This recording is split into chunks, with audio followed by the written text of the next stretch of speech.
Party Forum, a subcommittee meeting on planning and infrastructure. Again, thank you all for coming out to beautiful Pacoima City Hall. This is my first time here and it's gorgeous. And I also want to thank our staff for helping us out. Excuse me. I would like to remind everybody, this is a live audio broadcast. The audio for this meeting will be broadcasted live and can be heard by calling telephone number 1-669-254. Behave yourself, Ted, please. Thank you. 1-699-254-5252 using meeting ID number 160-687-4783. Press pound and press pound again when prompted for participant ID. There is also a Zoom link that can be found on our website. I apologize, unfortunately, we are not going to be able to take commentary remotely. We have been listening to you and your public comments about how you would like that at every meeting, and we are listening to you. We're going to try to make it happen, but we are having some technical difficulties in our remote location. So with that being said, let's get on with the agenda. Oh, I'm sorry. I thought I did. Call the meeting called to order at 9:10. We'll start with roll call. Commissioner Murray, Chair, present. Commissioner Schlagener. Here. And Commissioner Stein. Yes, present. Thank you. Do we have any neighborhood council comments or community impact statements? Yes. Seeing none, we will start with our public comments. First up is Laura Chapman. If you could please come forward. Madam Chair, do you want me to administer, or would you like to? If you wouldn't mind, thank you. I'll take this. I'll take this. Thank you. Can you start? Just how many? For how many minutes? Oh, just one. One. All right, go ahead. Okay. The cities surrounding LA don't have homeless on the streets because their officials don't allow it. We would have a decrease in fires and crime if the city council and the mayor would protect the residents of the city. It is also a public health hazard to have trash and human waste on the streets. Tax-funded cleanups last days or maybe weeks, and then the mess returns. The city needs to find a place for RVs and vehicles to park overnight, and no one should be allowed to live on the streets. No more homeless anywhere on the streets. I support Councilmember Rodriguez's motion number 14-1057-S10 and encouraged another motion that also includes RVs. Enough is enough. Thank you. Thank you. Thank you. I'm going to call on the next three names at a time, so please line up. I think it's Ania Innes, Lucia, and Tina. Ania, Lucia, and Tina, please come up.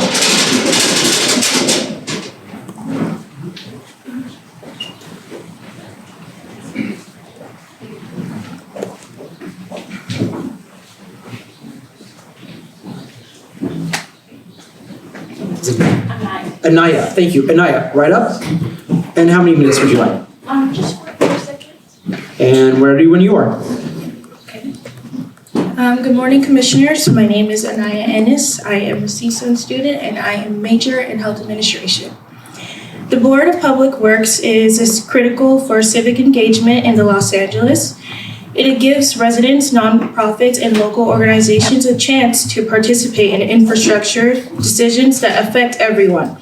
Preserving its accessibility and public focus structure ensures all voices, especially those often underrepresented, can be heard. Thank you. Thank you so much. And Lucia?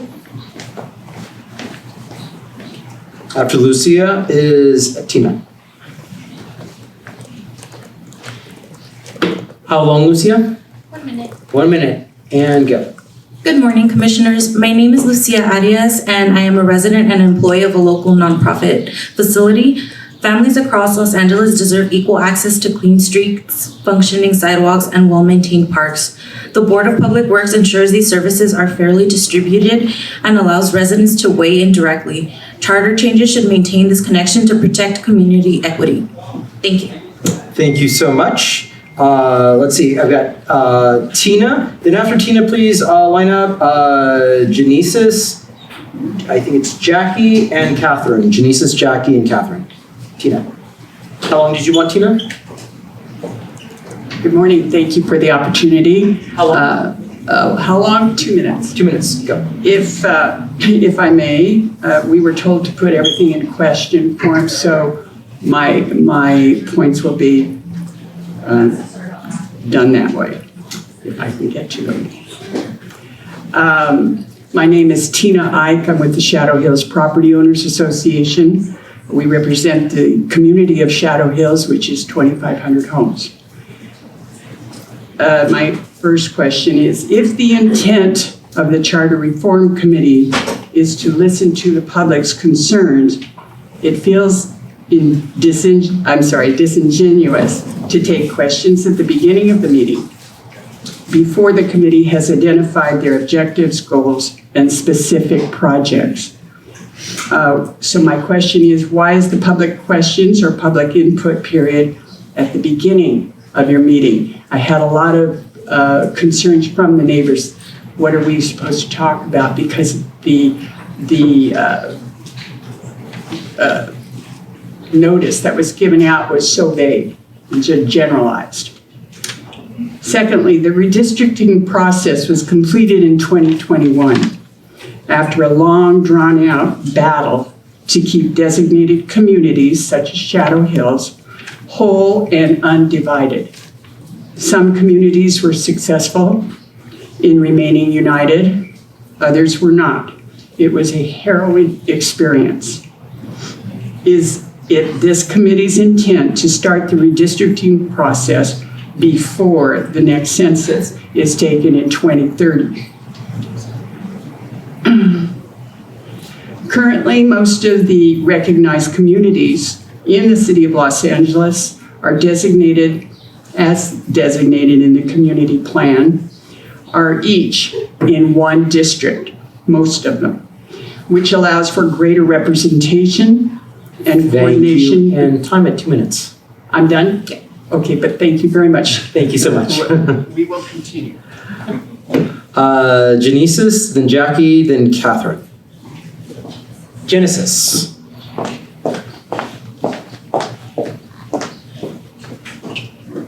How long? 1 minute, please. And go.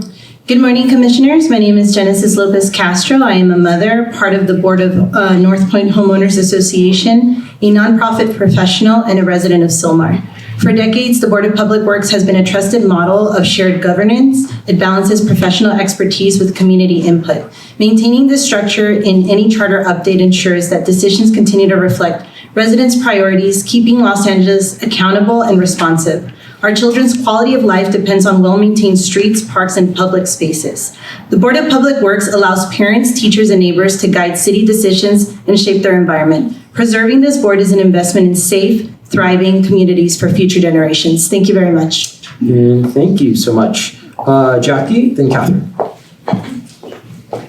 How long would you like, Jackie? 2 minutes, maybe 3. Go for it. My name is Jackie Gamble. I also am part of the Shadow Hills Property Owners Association. We live in the Shadow Hills community.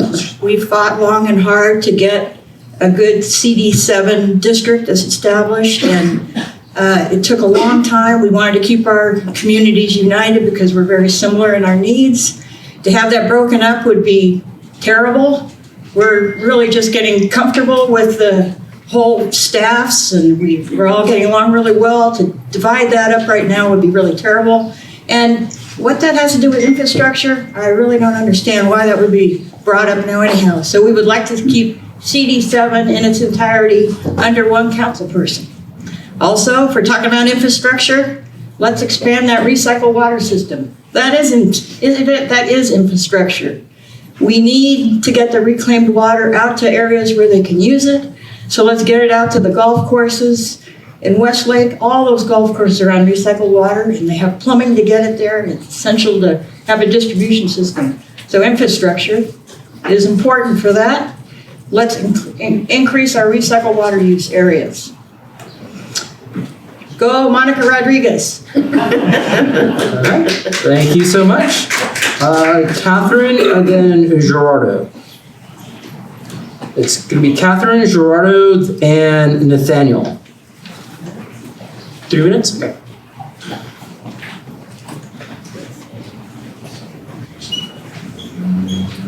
Hello, my name's Catherine Dayan, and I also currently reside in Shadow Hills. I've been a resident for over 20 years.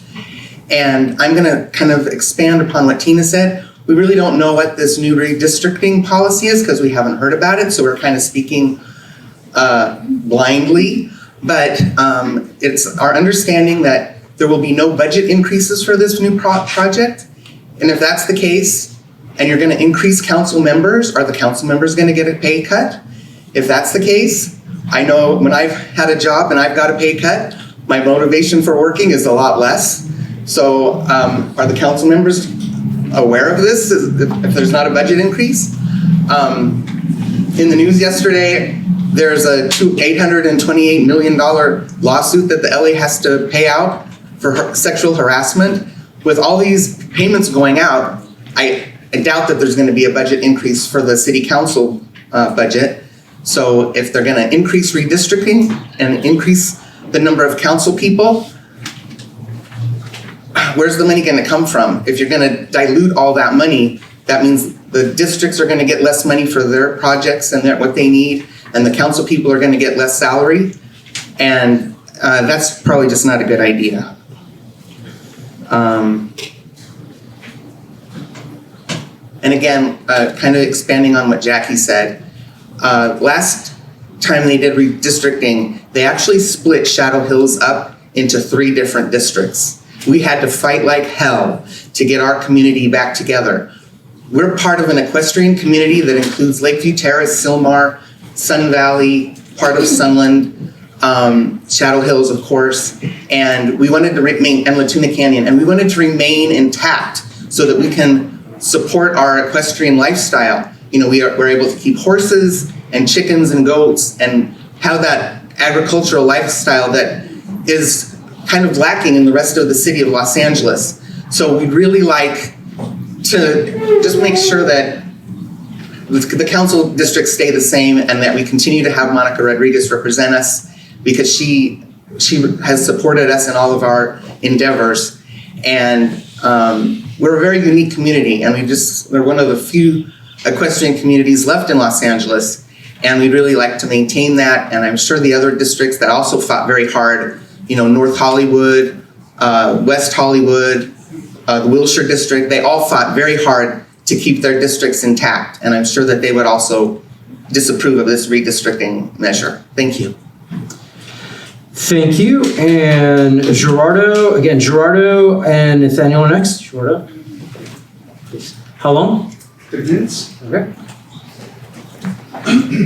Oh, and I'm sorry, really quick, I forgot to make the announcement about our translators and translation services is available if they'd like to make that announcement in Español, por favor. Hola, si necesitan ayuda con interpretación, estamos aquí con los equipos listos para ayudar. Thank you. Gracias. Go ahead, 3 minutes. Okay. To that point, if I need help with my Spanish, I will ask for help. Good morning, everybody. My name is Gerardo Barrientos. I'm representing Foothill Terrace District Neighborhood Council in District 7, and also I'm part of Shadow Hills. My point to be here is to claim in this redistricting to keep the open spaces. We are losing continuously, we are losing more open spaces to development. And that, in my opinion, with all due respect, it sucks because we're losing not only the land, we are losing trees that are protecting the environment, and we are losing the rural lifestyle we have here. All these hills, we are losing not only the land, we are losing the fauna and the flora, and they're keeping with the fires. The fires are being very destructive. And the more people gets here, the more difficult it's gonna be for the fire department to tackle these fires. And the more people gets here, more traffic is gonna be here. it is more complicated for all of us to evacuate, to keep the people safe, and this redistricting hanky-panky that they have, City Hall has, I don't know, it's confusing to me. Why do we need it? I don't know. But I trust that, you guys, you are the ones who organize this, you know what you're doing. And I pray that you know what you're doing, because we're gonna be all affected by it. And please keep us into consideration that we want the semi-rural, the horses, the chicken that Kathy was talking about it, and we love the lifestyle we have. And again, go Monica Rodriguez. She's our leader right now. We want to keep it that way. Thank you very much. Thank you so much. Nathaniel, Nicholas, and Lionel are our last three. Nathaniel, please. 2 minutes.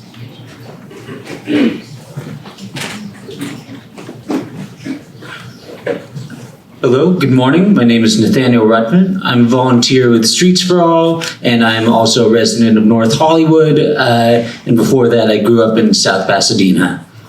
I'm rising today in support of Streets for All's positions. Specifically, we believe that LADOT should have the ability to construct and maintain its own streets all the way from sidewalk to sidewalk. We believe that the lack of thoroughness in that is a major cause of infrastructure falling through. And we also believe that LADOT should be supplemented with percent of property values assessed as other departments are. We've all seen the recent city budgets, and we've all seen the lack in funding there. In addition, we believe that the city budget and the CIP should be extended to a 5-year plan. And I personally, not any position of Streets for All, would love to see an expansion of the city council from 15 to 30, but we all know how politically fraught that can be.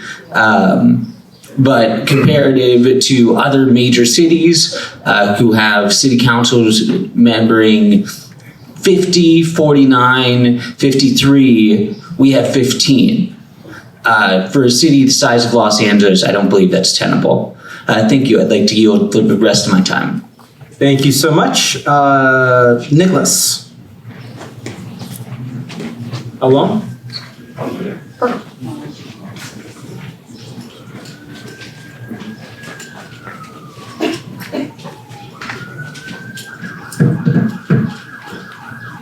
Good morning, Commissioners. My name is Nicholas. Residents rely on safe, clean, and well-maintained neighborhoods.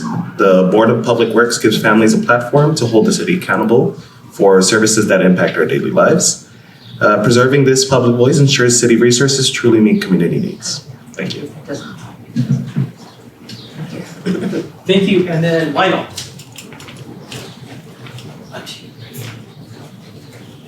Baby, a word.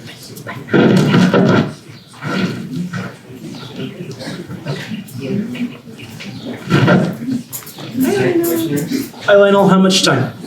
3 minutes, Mr. Executive Director. Go for it. All right. Good morning, everybody. Thank you, Commissioner, for coming to the City 7 in San Fernando Valley. Good morning, neighbors, stakeholders. Lionel Morris, Neighborhood Council Budget Advocate and Budget Rep for the Foothills Trails Neighborhood Council. Speaking on my own behalf, I would like to thank the commissioners for their meetings, for going across the city of LA, for coming to the Valley, and for holding a planning infrastructure committee. I'm a bicyclist. I'm an advocate for bicycle and pedestrian infrastructure and better public transit. So we need to improve our public transit in the Valley to and from the city of LA. We also need to improve safety for our transit riders and for bicyclists, because the motors, they're too dangerous. They drive too fast. There have been many instances where they put our lives in jeopardy. And I almost got, hit by motorists while bicycling, so I try to do my best to be careful, but we need better infrastructure to protect bicyclists, pedestrians, the elderly, and children.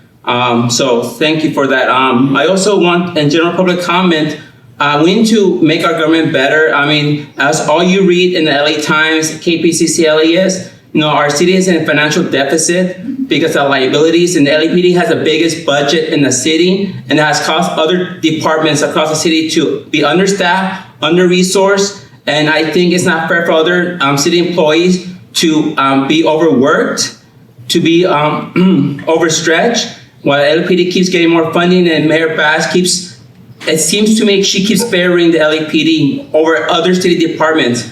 And I don't think it's not right. And I think the commissioners should put something in a charter that will make sure the other departments are well protected, their budgets are protected to provide services to all Angelenos, and to give Controller Mejia his recommendations as he has suggested. Thank you for your time. Thank you so much. And one last check. That was our last speaker who signed up. Did anyone else want to speak? Going once, twice, and sold. And I spoke to our chair. I just wanted to clarify. I know there were some comments about redistricting. This commission is definitely examining overall government structure, and that does include the potential expansion of the number of council members. But even if there's a number that is selected that is larger than the current 15, the redistricting would be done at a later time by, as the charter outlines, an independent redistricting commission after the census. So I just want to make sure that that was understood. The number is being looked at, but the maps would happen at a much later time to align with the census. All righty, that concludes public comment, Madam Chair. All right, it looks like we're slightly ahead of schedule, which is always awesome. So why don't we head to our director's report? Director. We don't have a director's report in the committee agendas, but I'm happy to give any updates or answer any questions if the commission briefly wanted to. Well, I'd like to know about the outreach program, what's being done for the subcommittee hearings in terms of turnout and such. Sure. We're doing the general outreach that we're doing for the commission meetings, including social media, working with the council district. We really appreciate the councilwoman hosting us today and doing outreach for today's meeting. I was part of their social media outreach, was part of their newsletter as well. We've been doing targeted emails and other approaches, working with the team from City Fabric who's here in part with us today. So we're going to continue to increase this. Today, is our first committee meeting on a weekend. So we're kind of seeing how these numbers go as well. Thank you. Okay. And I'm going to ask the question that one of our other fellow commissioners always asks. How many? Yes. Oh, sorry. I need a part of it today.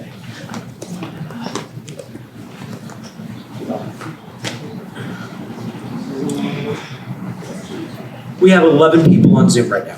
Okay. It's a good start. Why don't we take a little break? Is Ms. Cornejo here? Okay. Okay. Terrific. We could take a slight break and so she could get set up. Yeah, we're going to, if I can read item number 1. Sure. Thank you. A town hall study session, planning infrastructure, comment and discussion on issues relating to current city charter provisions and related policies governing the planning, delivery, and oversight of Los Angeles's physical infrastructure. We're going to set up for our first presenter from the Los Angeles Department of Transportation. Just give us one moment.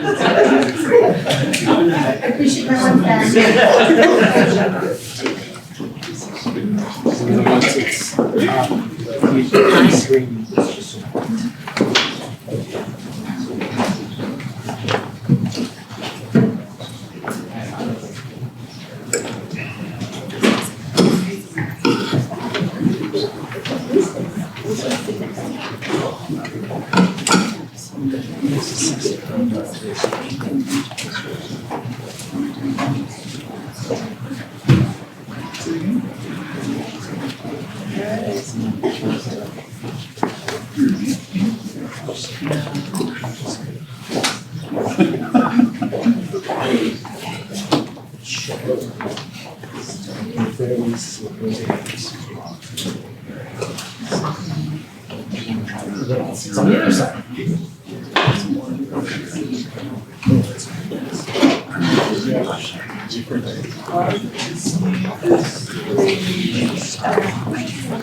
Did you? Oh my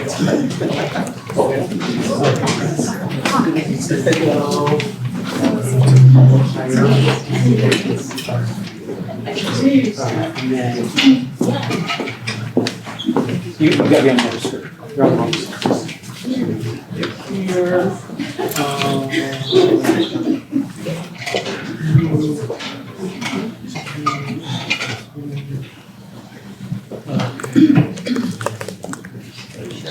Oh, I gotta use it whole. I think it's just gotta be downloaded. 1 second. Download.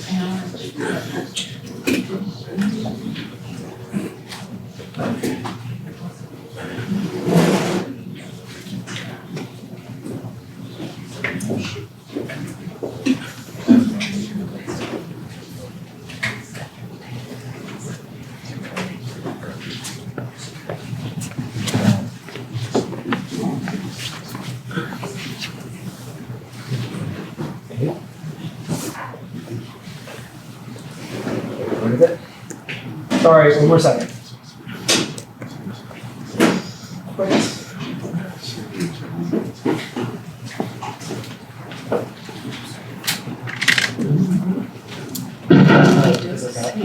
I know that's your Full screen. There.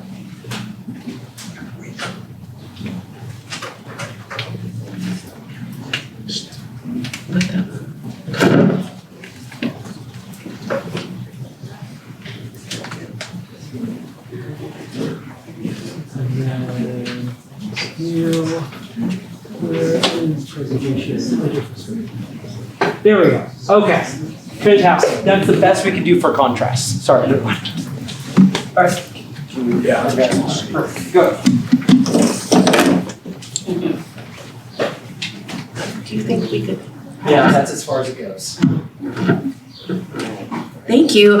Welcome. This is Laura Cornejo from the LA Department of Transportation. Take it away. Okay, thank you. And then Max, do I just signal? Yeah. Okay, perfect. Thank you. Good morning, everyone. My name is Laura Rubio Cornejo. I'm the General Manager of the Los Angeles Department of Transportation. And I want to start off by thanking the Commission for inviting me to present today. LADOT plays a central role in transportation planning and service delivery and infrastructure delivery within the city of Los Angeles. And while we are not a charter department, much of our work that we carry out is done in very close coordination with other departments that are included in the charter, including the Department of Public Works. And we would be impacted by many of the reforms that are being considered and discussed as part of the charter reform effort. So I appreciate that I have been welcomed and invited to share a little bit about what the Los Angeles Department of Transportation does, describe some of the challenges and opportunities to improve on infrastructure and service delivery, and then looking forward to answering any questions that might help inform the recommendations that are carried out through this commission's deliberation. So Max, maybe if we could go to the next slide. I want to start off with taking us a bit back in history. I think as we consider what the future of transportation and infrastructure delivery looks like for the city, it is important to take a moment and understand where the Department of Transportation came to be, how it came to be, and why we exist as a department. So I'll start by providing a brief overview of that history. So facing the rapid proliferation of the personal automobile and the exponential growth in population, LADOT was created to better manage, regulate, and plan for increasing and expanding transportation needs in the city of Los Angeles. About 100 years ago, the city adopted its first traffic plan, codified traffic and parking regulations, and created a new street traffic bureau within the police department. And I want to take a moment to emphasize that. I think there's this conception that the department was born out of Public Works initially. It was not. It came out of the police department where we were tasked with marking curbs, installing signage, and enforcing regulations, essentially really given the purview over traffic control measures at that time. As the Bureau evolved to manage vehicle traffic and balance the needs within the right-of-way, innovations came about, and these included masked arm signals, left turn signals, right on red policies, peak hour restrictions, a number of other strategies and policies all meant to help manage traffic. By the 1970s, there was a growing consensus that a combination of worsening air pollution, congestion, and pedestrian safety concerns could not simply be controlled and managed by traffic measures. We needed a dedicated department to advance new comprehensive transportation goals to improve transit, walking, biking, and overall quality of life. In 1979, LADOT was created by ordinance to consolidate all city activities related to transportation planning, management, regulation, and operations. This structural decision followed a CAO audit of the Department of Public Works, which found that, amongst many other things, one, the diffuse management structure of a plural executive board caused expensive inefficiencies and project service delivery. And two, the expanding scope and diversity of the responsibilities of that traffic bureau at the time had outgrown the purview of the board and the structure of the department. In addition to the expanding policy issues of the time, the upcoming major event, which was the 1984 Olympic Games, created even more urgency to centralize authority and to have one department oversee the multimodal efforts that the city was concerned with at that time. Next slide, please. So the structural decision that followed the CAO audit of the Department of Public Works, which found that a diffuse, did I already cover that? That the diffuse management structure of a plural executive board caused this expensive, my apologies. There we go. So the council and mayor opted to create a new department by ordinance to provide the single city government focal point for the proper planning, coordination, direction, and management and operation of the city's various ground transportation activities. To form the new Department of Transportation, I think if we can go to the next slide, we might be a little off. Okay, we're on track now. To form the new Department of Transportation, employees were transferred from a number of other departments, including the Department of Traffic, LAPD, the Department of City Planning, the Department of Community Development, and the Bureau of Engineering. The Department of Public Utilities and Transportation was disbanded at that time, and its taxi cab, community transit, and utility franchising functions were absorbed by LADOT. Furthermore, the Bureau of Parking was also absorbed into the newly created department. This marked a significant shift from managing existing traffic to a more deliberate and strategic focus on planning and operating multimodal transportation systems for Los Angeles. Next slide, please. That shift and the creation of an independent Department of Transportation has brought about a number of responsibilities that are now under the Department of Transportation. I'll start with the Advanced Transportation System and Coordination Center, otherwise known as ATSAC. This is the most sophisticated signal system in the country, if not the world. To date, we are responsible for managing 5,000 traffic signals. We provide insight into the city's over 7,500 miles of street traffic network and operations, and provide critical support during emergencies as well as everyday special events and day-to-day operations of our street network. We established a new municipal transit service, including Dash and City Ride.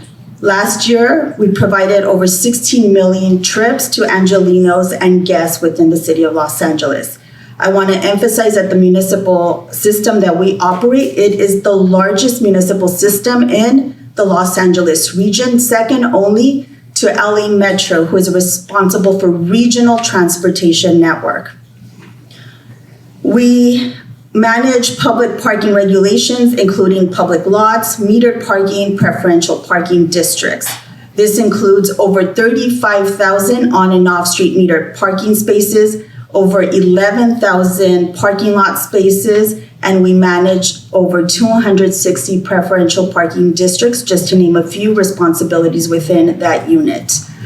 We develop the city's bicycle infrastructure, including bike lanes, paths, and we have a dedicated unit that really focuses on how we can implement bicycle infrastructure, not just for the sake of mobility, but oftentimes also as a safety component when we are looking at how our streets are structured and are operating. To date, we have 1,200 bike lane miles.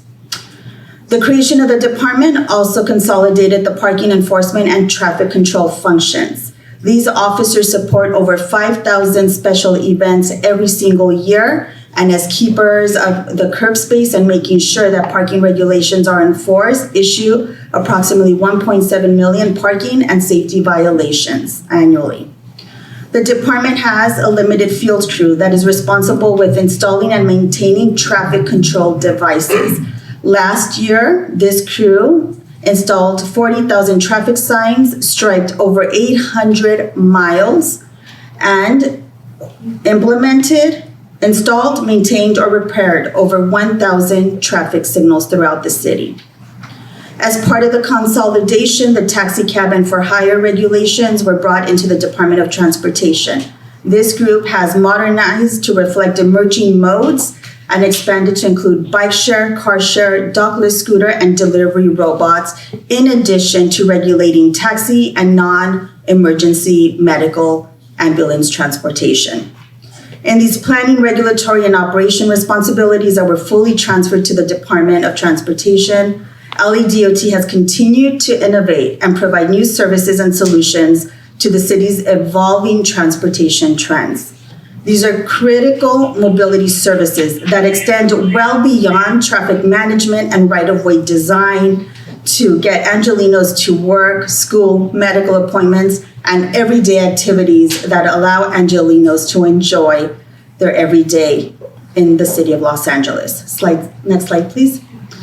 In addition to and in support of these operational responsibilities, the department was also charged with planning for the mobility needs of the city and implementing new street design and traffic control measures to expand the multimodal transportation options and improve safety.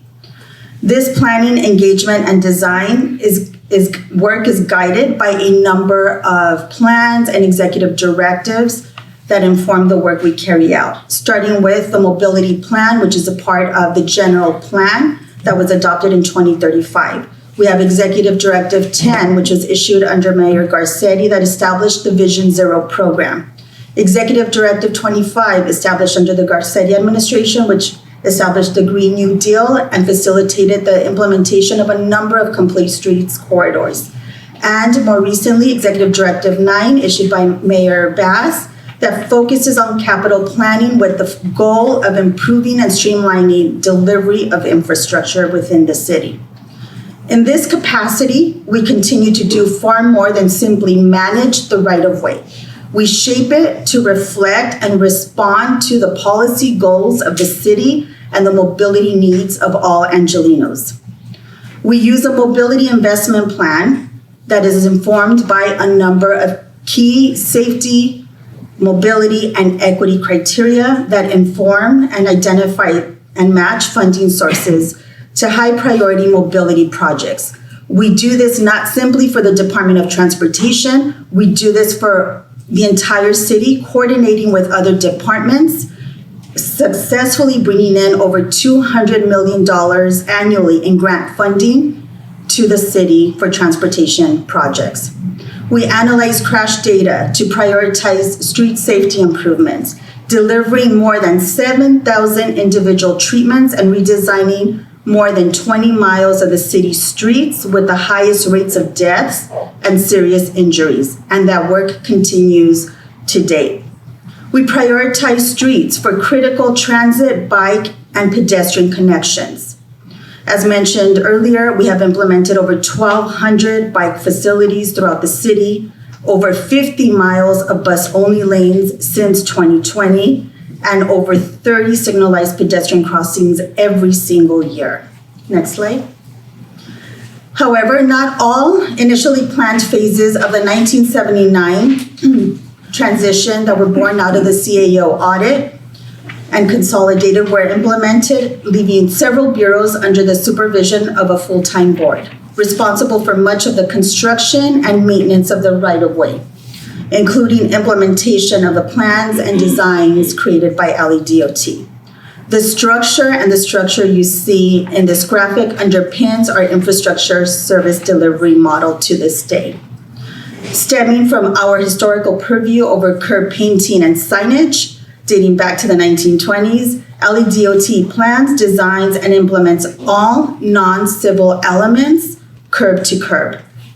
We rely on various Department of Public Works bureaus to design and implement any civil elements within that curb to curb space. And we rely on various Department of Public Works bureaus to plan, design, and implement any civil elements that are behind the curb. This includes ADA accessible curb ramps, sidewalk repairs, and even transit amenities. And we rely on the Department of Public Works bureaus for all maintenance. While once effective when focused only on managing vehicle movement and parking, this curb-to-curb focus no longer matches LADOT's broad mandate to improve safety and access for all road users, whether you walk, bike, take transit, or choose to drive. As a result, planning, implementation, construction, and maintenance are not guided by the same goals or priorities. They're not measured by the same definitions of success, and they're not funded with one comprehensive plan. This compartmentalization of the right-of-way has further assessed in a subsequent 2017 CAO report, found similar frustrations both amongst internal and external stakeholders, which made new structural recommendations and identified the city's lack of comprehensive capital investment program as a contributing factor in ongoing coordination issues, cost increases, and declining public trust. Next slide, please. As this commission considers various reforms, let me share with you that in 2022, the National Association of City Transportation Officials, otherwise known as NACTO, published its Structured for Success report, wherein it analyzed 33 cities' government structures and their progress toward mobility goals. Across all the cities that they studied, they found 3 general structures for the delivery of transportation infrastructure and services. The first, a transportation-focused structure wherein all or most transportation functions live within one department focused on transportation with a partner agency that supports that department with certain responsibilities, very similar to how we're structured today. The second structure was a transportation inclusive, where all or most transportation functions are in a larger department that is not solely focused on transportation. And the third was a transportation diffused structure, wherein transportation functions are spread across multiple departments, none of which are solely focused on transportation. Next slide.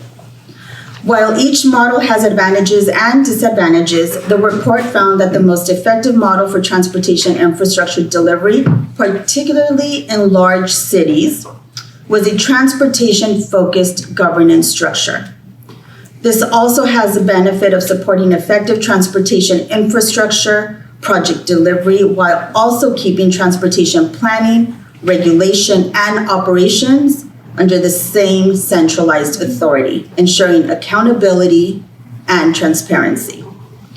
Here in Los Angeles, we moved from a diffused to inclusive in the 1920s through the 70s and transitioned to transportation focused by the 80s. While there's a need to further evolutionize and provide structural clarity, overall, the report recommends and finds that cities establish transportation-focused agencies with this transportation-focused that have a direct line to the mayor have been the most successful in being able to meet the needs of the city's transportation demands. This evolution is evident across the state and the country as more cities move toward a transportation-focused model that can accomplish more than just managing the right-of-way. It can plan, design, regulate, and operate the city's transportation facilities and services to meet the needs of the moving public. Can we go on to the next slide? I'm sorry, let's go back. My apologies. To ensure success under this structure of a transportation-focused structure, the NACDO study further recommends that city establish clear priorities and shared goals with time-bound work plans and formal roles, responsibilities, and processes. That provides reliable recurring funding and that is insulated from politics. The City of Los Angeles meets most components of the structural recommendations with some room for additional improvement. But what the city and the structure lacks are clearly defined shared goals. The clearly delineated roles and responsibilities between departments and bureaus, and the reliable apolitical funding. This is reflected in every assessment of the city's infrastructure delivery to date, including stakeholder recommendations that this commission is considering today. The comments that we have heard and received reflect that every stakeholder presentation to date includes recommendations to, 1, align priorities, goals, and metrics of success for departments who deliver infrastructure projects, and ask to create clearer, less diffuse accountability structures, and lastly, an ask that we establish more reliable funding streams that better reflect project delivery cycles. Addressing ongoing inefficiencies in transportation infrastructure delivery remains critical to smart and transparent spending and maintaining public trust. But more than where any one department is situated, what matters most is how clearly each department's responsibilities are defined and how their measure of success and accountability is structured and aligned. Next slide. Based on the progress the city has made to improve transportation outcomes to date, the current structure of our agencies and the charter itself, the most concrete reform opportunity in front of this commission is establishing a CIP, one that establishes a short and long-term strategic vision and funding commitments for all capital infrastructure. Doing so facilitates coordination amongst departments where overlapping responsibilities might otherwise impede project delivery and instead forces the city and its departments to focus on prioritized delivery of the adopted CIP projects. An adopted CIP provides transparency to the public on investment of public funds and timelines for project delivery. It allows City Council the opportunity to inform the city's overall infrastructure portfolio, and once adopted, takes the politics out of any future project delivery decision-making. And when done correctly, the operating budget should mirror the priorities identified within the adopted CIP. It is important to note that the City of Los Angeles remains the only major city in the country that does not have a CIP. Every stakeholder that I have come across, that I have heard speak today and in other commission hearings, has agreed on the need for a CIP, which the mayor has already called for in Executive Directive 9. Establishing the CIP in the charter would ensure its creation and long-term success and insulate it from political pressure. The creation of a CIP would address some of the very challenges we have today in delivering infrastructure and some of the very challenges that this commission has been tasked to address. I want to thank the commission again for the time and the opportunity to share my thoughts, and I look forward to any questions you might have. Thank you so much. Thank you for let's give a round of applause. start with my questions, Ms. Cornejo. First of all, I take public transportation every day. I take the Dash, and I just started taking the Metro, and so far so good. I wanted to ask you, as you know, we have several major events coming up in the next couple of years. We have FIFA, we have the World Cup, and of course we have the Olympics coming. What are the plans, or are the plans going to change or alter based upon those events that are coming up? Sure. So there are a number of efforts underway. As you know, the games will be here in 3 years. The mayor yesterday celebrated 1,000 days out from the games. And so the work that we are carrying out at the Department of Transportation is critical. As a planning department for the city, any work that we want to see implemented, we need to have out the door within the next year, 2 years at the latest.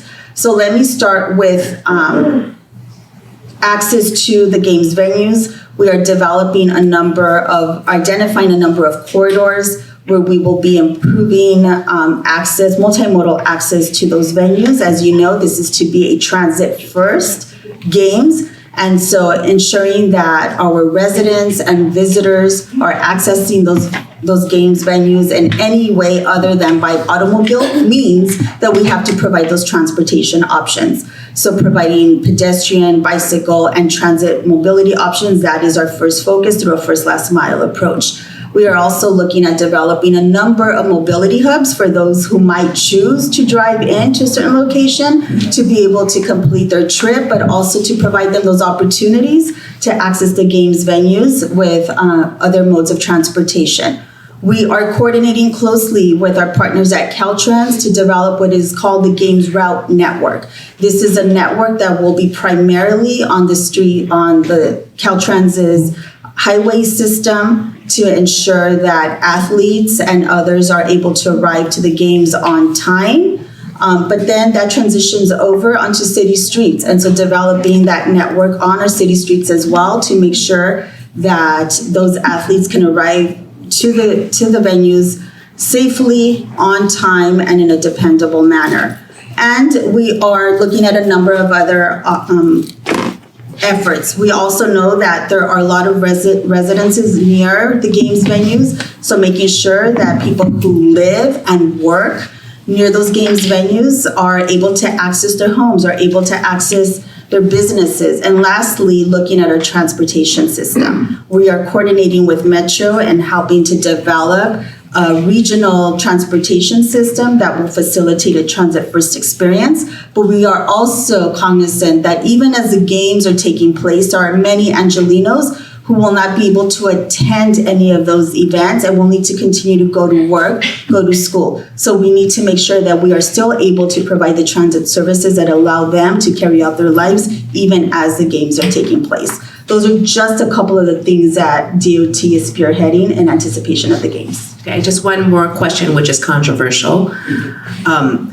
During COVID, rides, at least on the Dash, were gratis. And they phased out that, and now one has to have a tap card to access Dash and also the Metro. Is there going to be any change from the current system where one has to have a tap card in order to access public transportation? Right, so we do still accept cash payment on our Dash system. I think the tap card allows you to have a reduced 35-cent fare. What I will say is that we're looking at and working with Metro, particularly as part of the games, to have opportunities to really innovate how customers are able to pay that fare. Okay, thank you. And now I'll open it up for questions. First with Commissioner Schlageter. Thank you, and thanks for all the background as well. Appreciate you being here.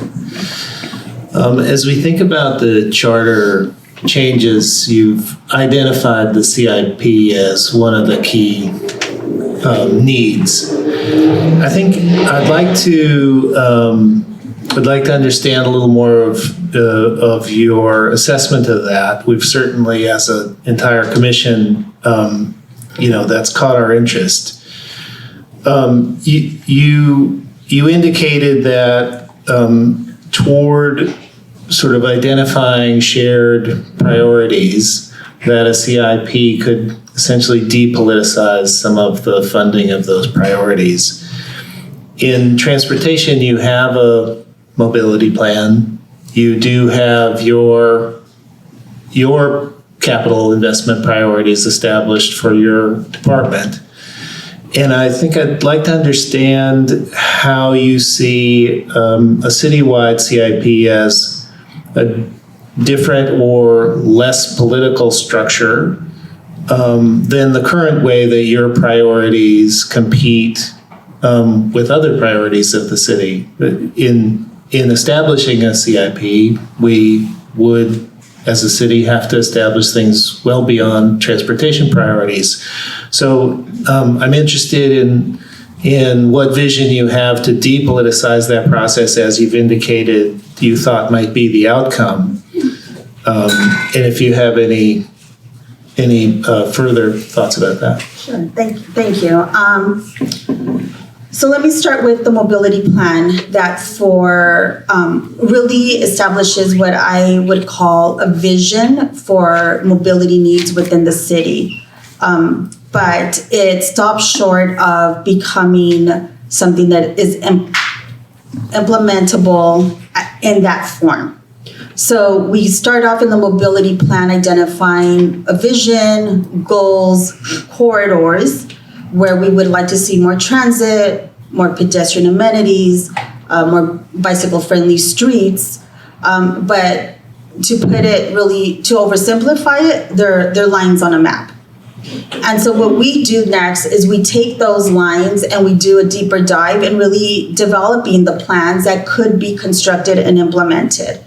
And therein lies the challenge that when we are developing, let's say, a bicycle network, we need to, one, make sure that the quality of those streets are such that someone can ride their bike safely. So we look to the Department of Public Works to assess the condition of that pavement. If it needs to be resurfaced, then we look to the Department of Public Works to resurface. As soon as they resurface, they need to make sure that curb ramps are ADA compliant. All of that requires resources, and it requires that the Department of Public Works be aligned and committed and have that same shared goal that providing safer, more multimodal transportation options is a shared goal. Sometimes it is, sometimes it's not. And so what a CIP does, it provides that direction. Whether you are implementing transportation infrastructure, if you are developing another capital project, let's say a bridge, or if Rexham Park has a capital project, it outlines what the city's priorities are, given its resources to deliver that infrastructure, and it essentially sets the roadmap for every single department that these are our priorities. And so it makes sure that when I have a project within that CIP that needs to be delivered, my partners in Public Works or any other department shares that same priority and vice versa. Other cities that I've worked at, that is how it is done, and it works really well. I have, prior to coming to the city of Los Angeles, I worked at the city of Pasadena, where the structure was very similar, where I relied on the Department of Public Works there to support the civil design for the construction and maintenance of my projects, and all of that was set forth within the CIP. Where I discuss about taking the politics out of it, you have a council that will have input, but the beauty of a CIP is that once it is set, it is known these are the city's priorities for the next 5 years, and we are held accountable as general managers to deliver that infrastructure. And so if I get a phone call from another office saying, I really want to move this project up, well, we have our CIP with set resources, and therein lies kind of taking the politics out of it a little bit. Whereas right now, I can say this is my priority, and because another department needs it to be a priority, I get a phone call. It is at my prerogative to say, never mind, this now drops down to the bottom. And so having that clear vision for the infrastructure that we are delivering is really important to making sure that the public knows what to expect, It provides that transparency when we receive grant funding. This is a schedule, this is when we are delivering, and it makes sure that as departments, as general managers, that we are all aligned in what our priorities as a city, not as a department, but as a city, what those priorities should be. Thank you. I think I'll have more to say about the accountability and the executive authority to deliver on these priorities as you've indicated, but I think you've been very clear in that response. And what I've heard here, that the recommended structure of a transportation-focused department is the approach and structure that we have.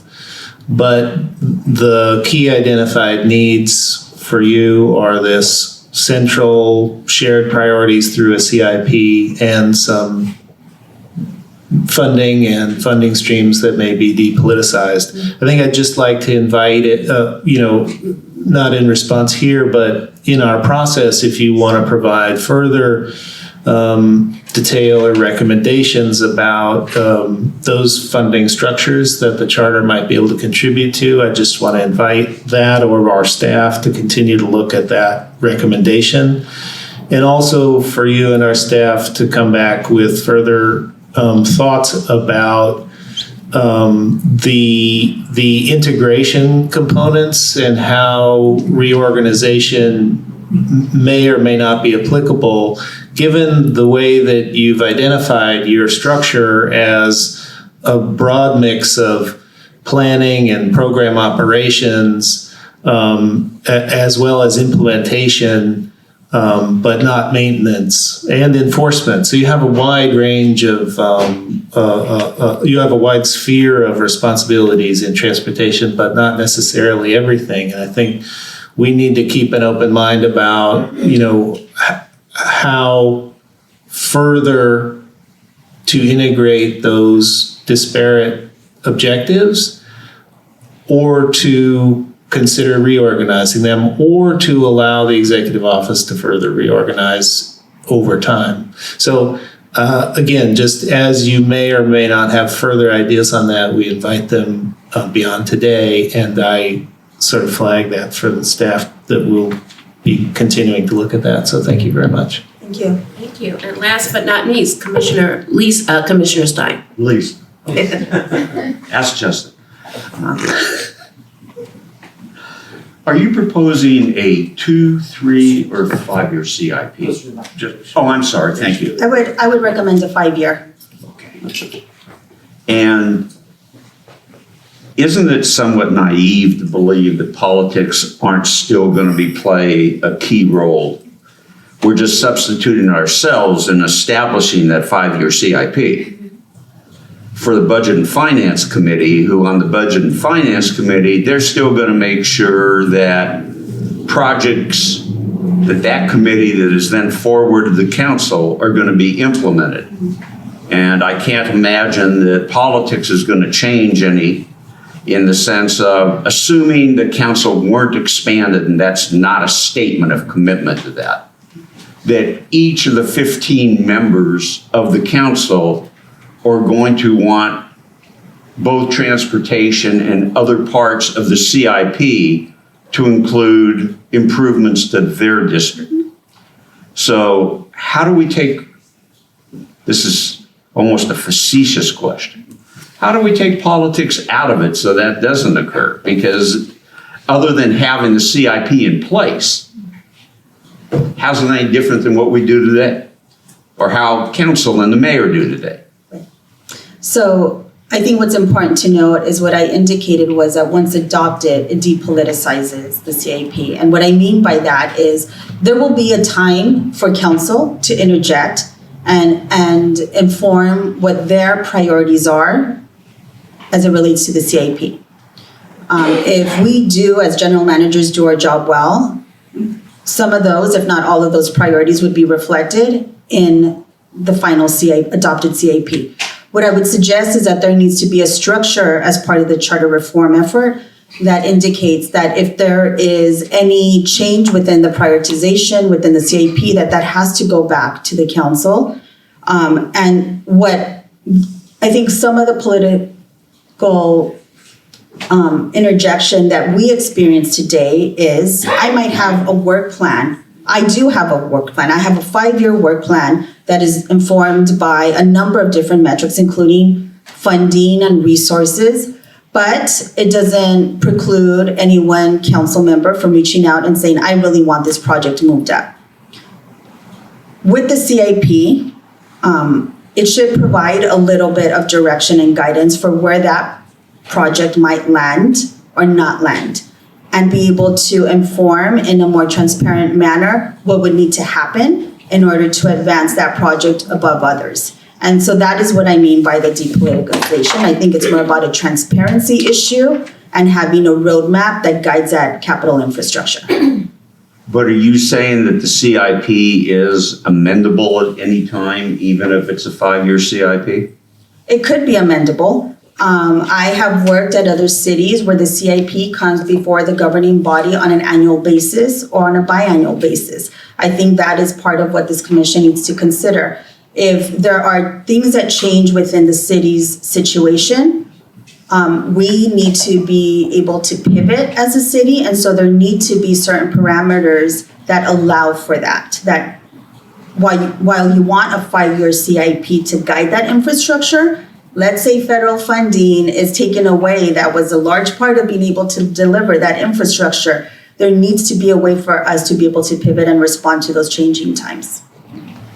This question is not intended toward the present mayor at all, but let's say the mayor calls your office and says, my priority is we need to move up X, whatever X may be. Do you think general managers are really going to say, no, I can't do that, Madam Mayor or Mr. Mayor, whatever the case may be? And if the case is that no, that they can't stand up to the mayor or to an individual councilman or councilwoman, why is it different? I'm still having a problem wrapping my hands around the political part of it. I'm for a CIP, so but I'm having a very difficult time of how it's going to change on the political basis that, oh no, mayor calls, sorry, mayor, can't do that for you. You sit at the pleasure of the mayor, don't you? I do. Okay. But my department responds to the full council. I understand that. So if the mayor and the full council, let's even keep that out. If the mayor and the council decided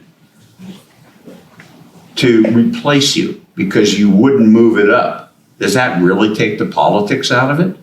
As a general manager, if I get a call, whether it's the mayor or any council member saying, I really want X, it is my responsibility to provide that elected official with what the options are and the strategies for delivering on what they are asking for. If the CIP has established a process by which I can go back and reprioritize, or any other department can, I think the goal here is, one, the transparency factor. Right now, I have a list of projects that I plan on delivering in the next 5 years, and absent me posting that list on my website, there is no way for the public to know where our grant funding is being invested and other public funds are being invested.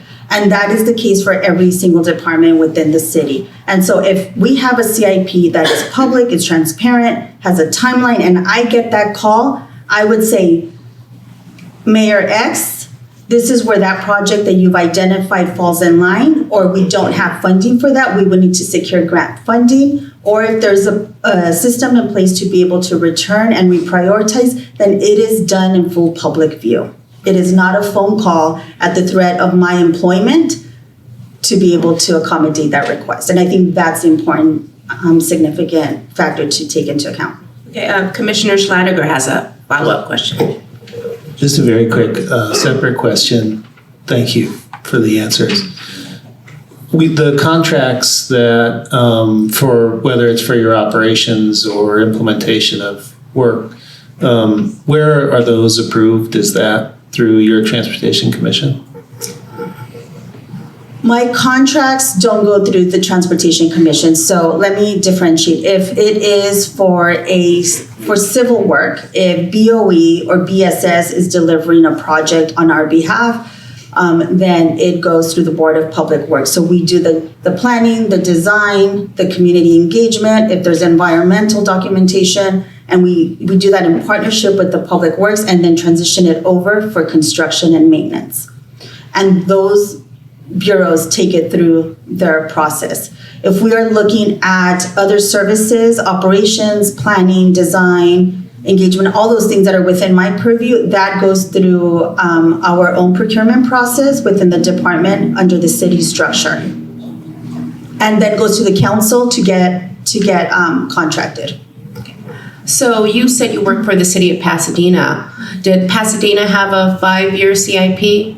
Had a 5-year CIP that was approved by the council on an annual basis and closely coordinated with the annually adopted operating budget. All right, thank you. Does anyone have any further questions? I do, please.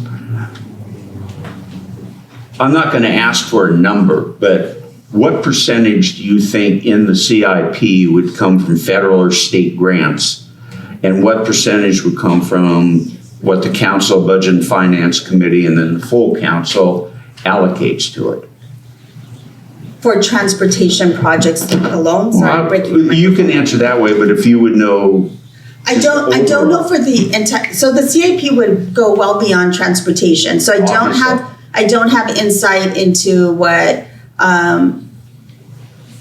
Rex and what RAP would need. I don't have insight into what Public Works would need. I would say that without giving you a number, much of the funding that the Department of Transportation receives is guided from local measures. So Metro funding, Prop A, C, Measure M, R, but that's also split and shared with other departments that have a transportation, kind of touches transportation or supports us, and grant funding at the state level. We do receive federal funding. Much of our federal funding is for our transit operations.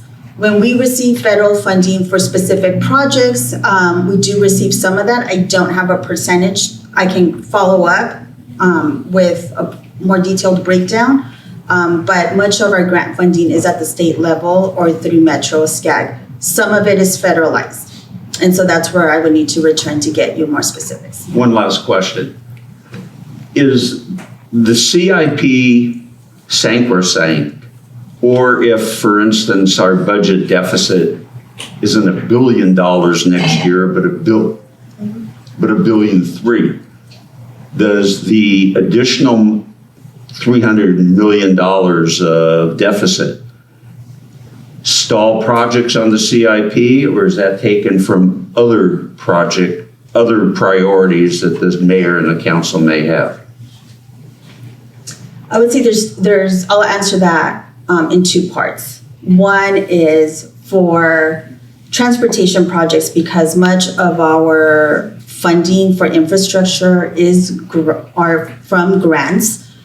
The local funding that we used is primarily used to match those grants. And so if what is at jeopardy is the local match component that might be taken for other purposes, then we're also risking the grant funding. But that's where I indicated that as you consider whether to add or require CIPs as part of the charter reform effort, also consider a way for the city to reassess that 5-year plan, given changes in the economy, political changes, or even changes in administrations that might have different goals. And so having that ability to be able to go back and revisit the CIP, whether it's every 2 years or however long, is important to making sure that we as a city are able to be responsive to any changes that come our way. Thank you. I don't have any other questions. Any further questions? Okay, thank you so much, Ms. Cornejo. Thank you. So we'll take a tiny little pause and get ready to hear from Ms. Weber from the City Planning. By fellow Deputy Director Sean Johnston, who oversees the department's Community Planning Bureau. We also have our council liaison, Ricardo Vasquez, at the table as well. And my role with the department is Deputy Director over one of our 4 bureaus of the department, and that is the Project Planning Bureau, which includes all of development services and all of our entitlement and case processing operations. So today, we're going to be providing a very high-level overview on really 4 major areas, discussing the regulatory framework in which both the City Planning Department and other city decision makers work with regards to land use and entitlements, the types of projects, various decision makers, and levels of discretion for specific actions, multiple city initiatives, as well as a number of state mandates that have really streamlined and shaped the development process in recent years with a focus on housing and affordable housing. And finally, how the nature of planning's role has evolved in recent years and the development trends that we are tracking. So the City of Los Angeles has a robust regulatory framework, and this all starts with the general plan. The goals, objectives, and policies of the general plan inform the ordinances of our zoning code. Specifically, it's the land use element, and in the case of the City of Los Angeles, we have 34 community plans. That really establishes the land use designations and policies that identify a range of zoning options that can be applied to private property. These policies assist decision makers as they review planning requests for a new project, or even when a new proposed ordinance or policy is being advanced through the legislative process. The specific goals, objectives, and policies of the plans are used for certain types of discretionary actions. For example, the findings for approving a project regularly require that the decision maker show consistency with the general plan.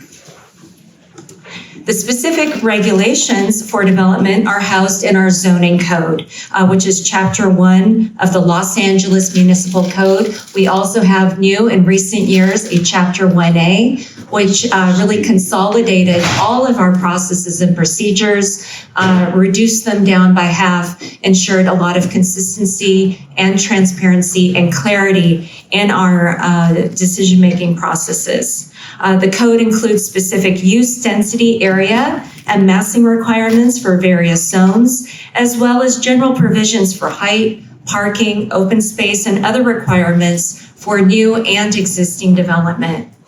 Many projects may be subject to a more specialized set of development regulations that come in the form of overlays. We've listed out a few of what those overlays could be. It could be a specific plan, an historic preservation overlay zone. We love our acronyms. A CPIO, those are community plan implementation overlays that accompany the new updates to our community plans, or a community design overlay. The zoning code also includes a number of ordinances for programs or processes that are required or mandated by state law. And some examples of that are density bonus, affordable housing, incentive programs, the division of land regulations in Article 7 of our code, which is implementation of the Subdivision Map Act, the accessory dwelling unit or ADU ordinance, or our coastal development permit procedures in alignment with the Coastal Act.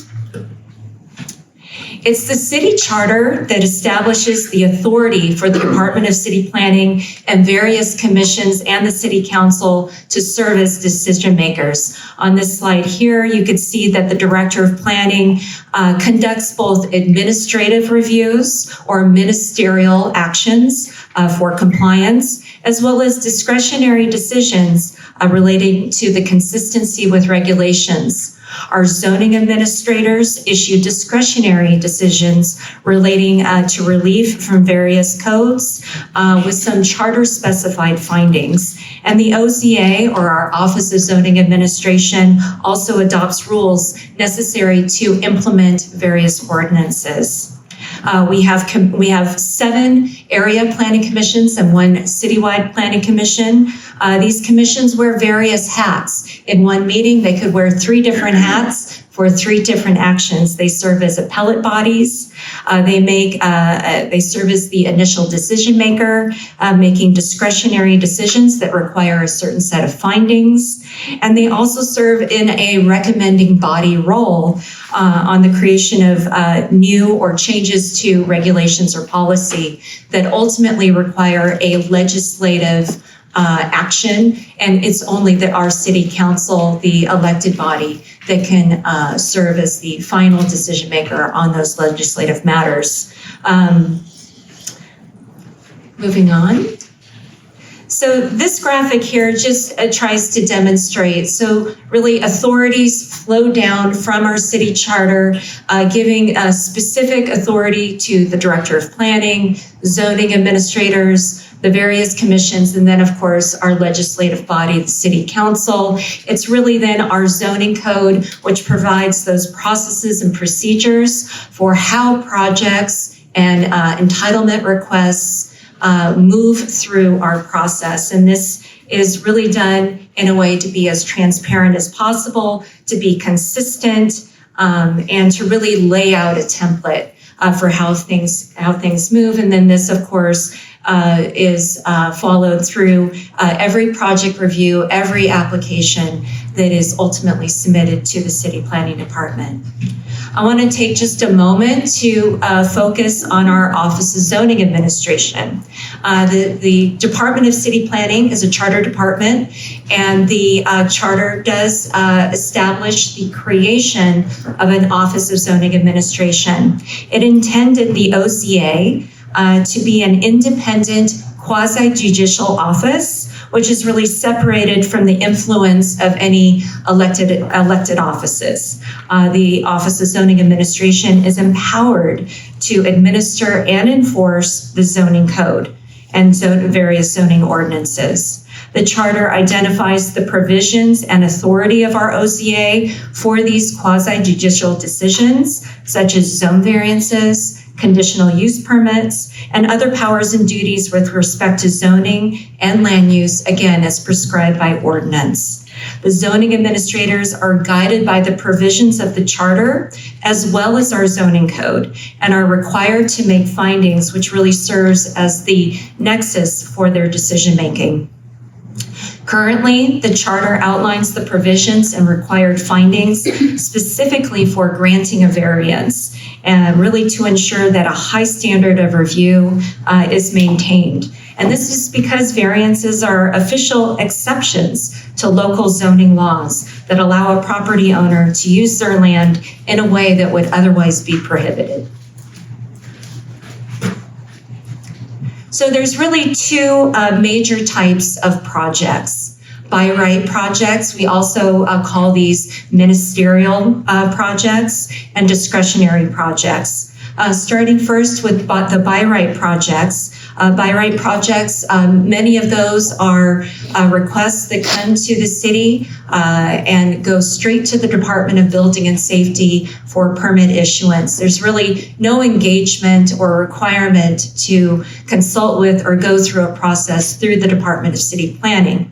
But there are a number of actions that do require the Department of City Planning to do what's called an administrative review. And administrative reviews have really little to no discretion, but do require some type of compliance review with a certain set of clear development standards.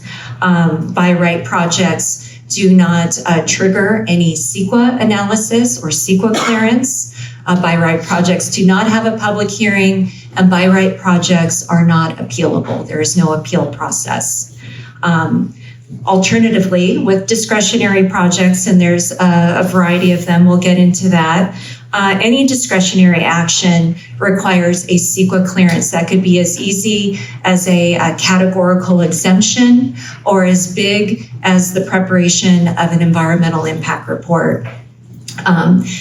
Discretionary actions often require a public hearing and will also include an appeal process where something can be elevated to a higher decision-making body for consideration.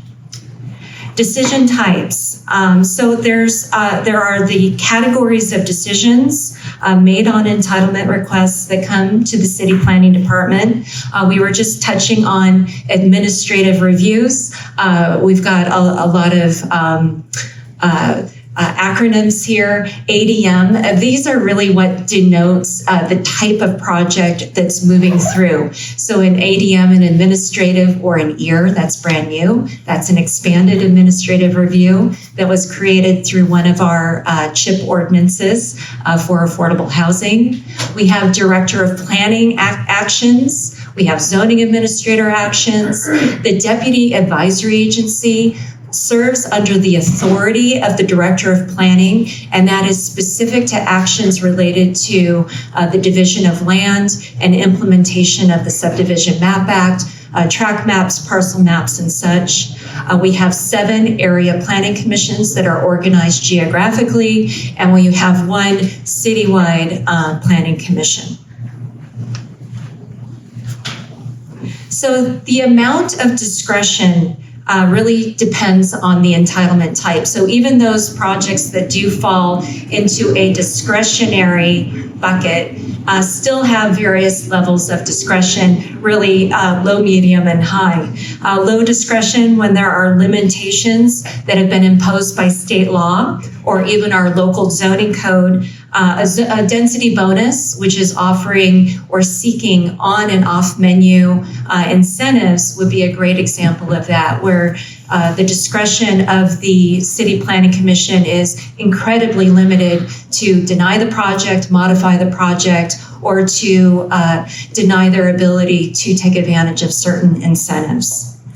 There's medium discretion that we have, where a use may be an allowable use per our zoning code, but there is still an ability by the decision maker to impose conditions of approval to reduce impacts. A new school in a residential neighborhood is a really great example of that, where it's an allowable use, but we want to make sure that it's compatible and works well with the surrounding environment. And then, of course, we have high discretion, and really we exercise high discretion on anything that is a legislative matter, a general plan amendment, a new specific plan, amending in a specific plan, or a zone change. High discretion is also used for those deviations from the code, seeking a variance or seeking an exception from a specific plan. We can really start from almost a place of no and work our way to making the findings to grant that relief. The determination process is pretty straightforward here. A decision maker must render a decision on both the CEQA clearance as well as the entitlement request that is coming before them.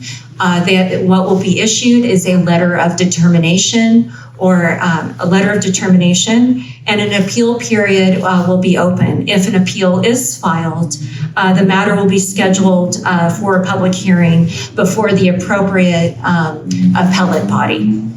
And there's a variety of appeals. We have zoning administrator decisions.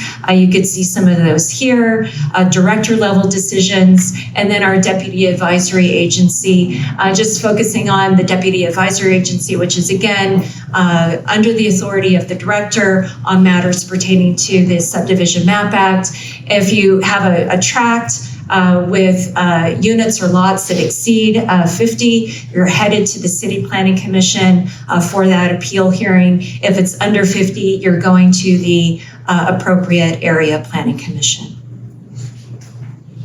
Okay, I'm going to switch gears and talk a little bit about what's been happening with the Department of City Planning's work program, some of the trends that we're seeing, and what both the state mandates and a lot of our local programs are really yielding, and how it's really changed the nature of the work in the planning department. So there's been a real evolution of decision making in recent years, a significant shift in the number of administrative cases compared to discretionary cases. A decade ago, all of our work was in the discretionary category, and we've really see that flip on its head. And this graph demonstrates for you that we see administrative filings continuing to grow. As an example, in fiscal year 24-25, the fiscal year that just ended, we received into the department 7,600 applications. For over 4,700 of those, 4,700 of the 7,600 were administrative in nature. And we received about 820 discretionary cases. So it really, really has changed. I think, in a lot of ways, this is really good because it creates a lot of certainty for the development community. It's really expedited a lot of the processes and procedures, and it allows us to implement development standards that are in place that still ensures that what is built in the built environment meets the goals and policies that we're hoping to achieve. As a result of this shift, we've seen the number of legislative requests really decrease. General plan amendments, zone changes, we have less appeals as a result of this. So again, we're really seeing just the changing nature of the work that we're doing in the planning department, and ultimately what is advancing to the various appointed and elected officials for this decision making. So why is this happening? We have a number of city actions that have taken place in recent years. This is just highlighting a few of those. Our housing element sites ordinance, and I mentioned this earlier, the CHIP, our citywide housing implementation program that includes a suite of new ordinances really focused on the creation of housing and affordable housing. We're relying much more heavily on development standards rather than guidelines. We have put into effect a number of programs that really provide the expedited review for certain qualifying projects that are providing a certain percentage of affordable housing. We have our priority housing project program. What's very notable in recent years is Mayor Bass's Executive Directive 1, which created a ministerial process for those projects that are proposing at least 50% affordable housing. We've also made amendments to our site plan review thresholds that has also facilitated the ability for housing projects to move forward in a much more expeditious way. Just to provide a couple of stats on that. And this is really notable in the time that I've been with the city for about 13 years.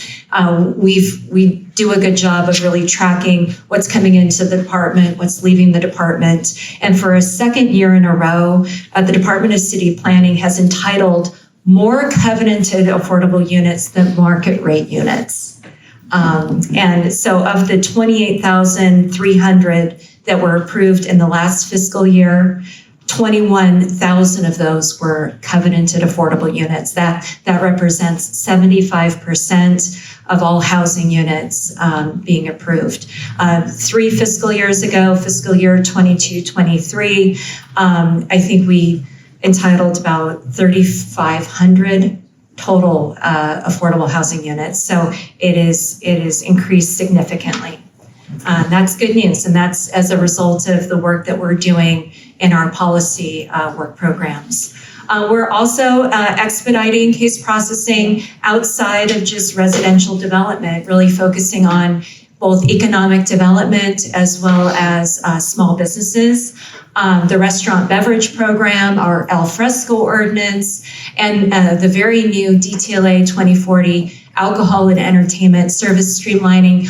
All of those programs create an administrative process for businesses, restaurants to secure the ability to sell and serve alcohol on site without having to go through what could be an onerous, very risky, lengthy, expensive conditional use process. It still ensures that all of the same conditions need to be met. It still ensures that we have the ability to enforce.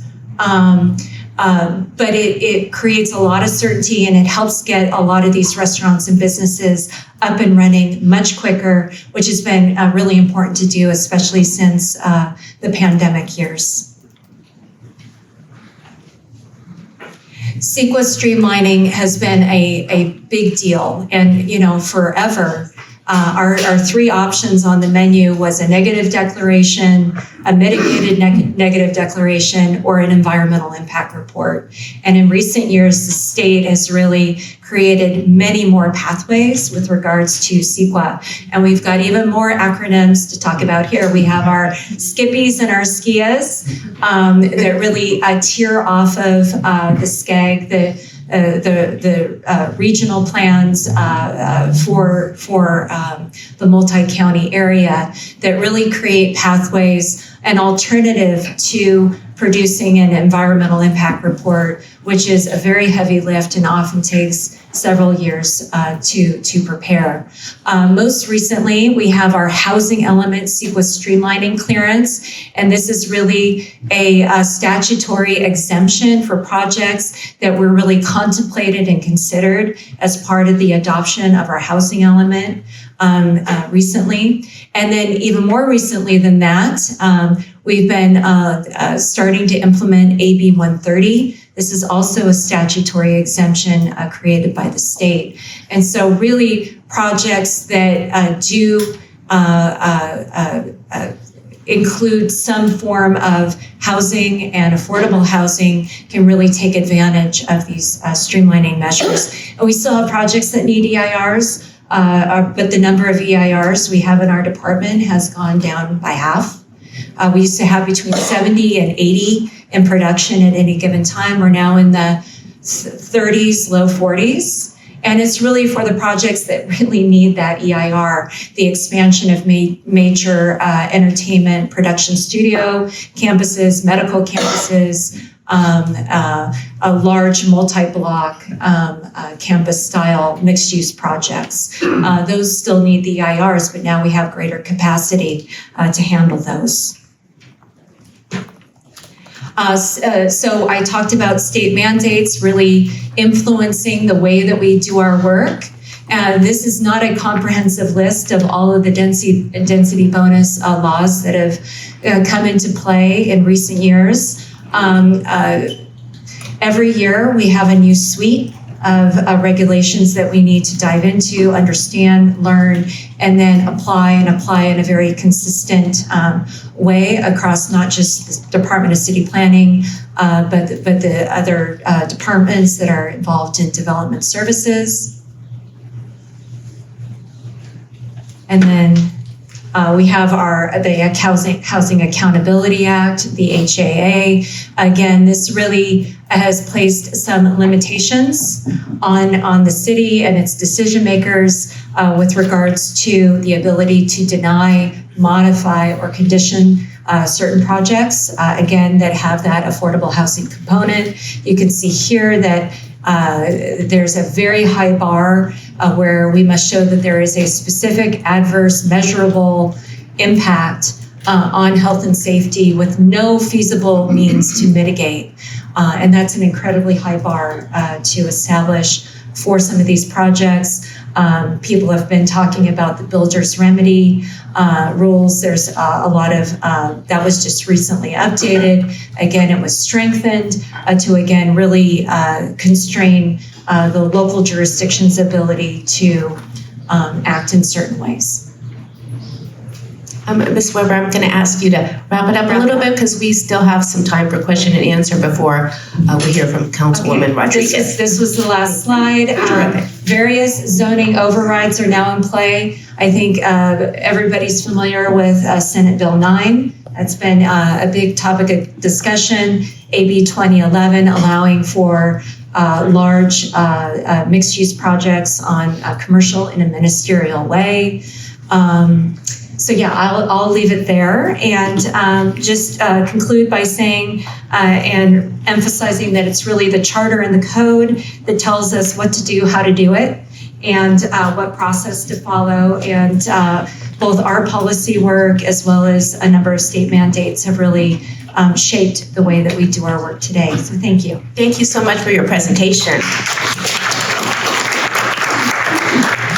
I just have one question, then I'll open it up.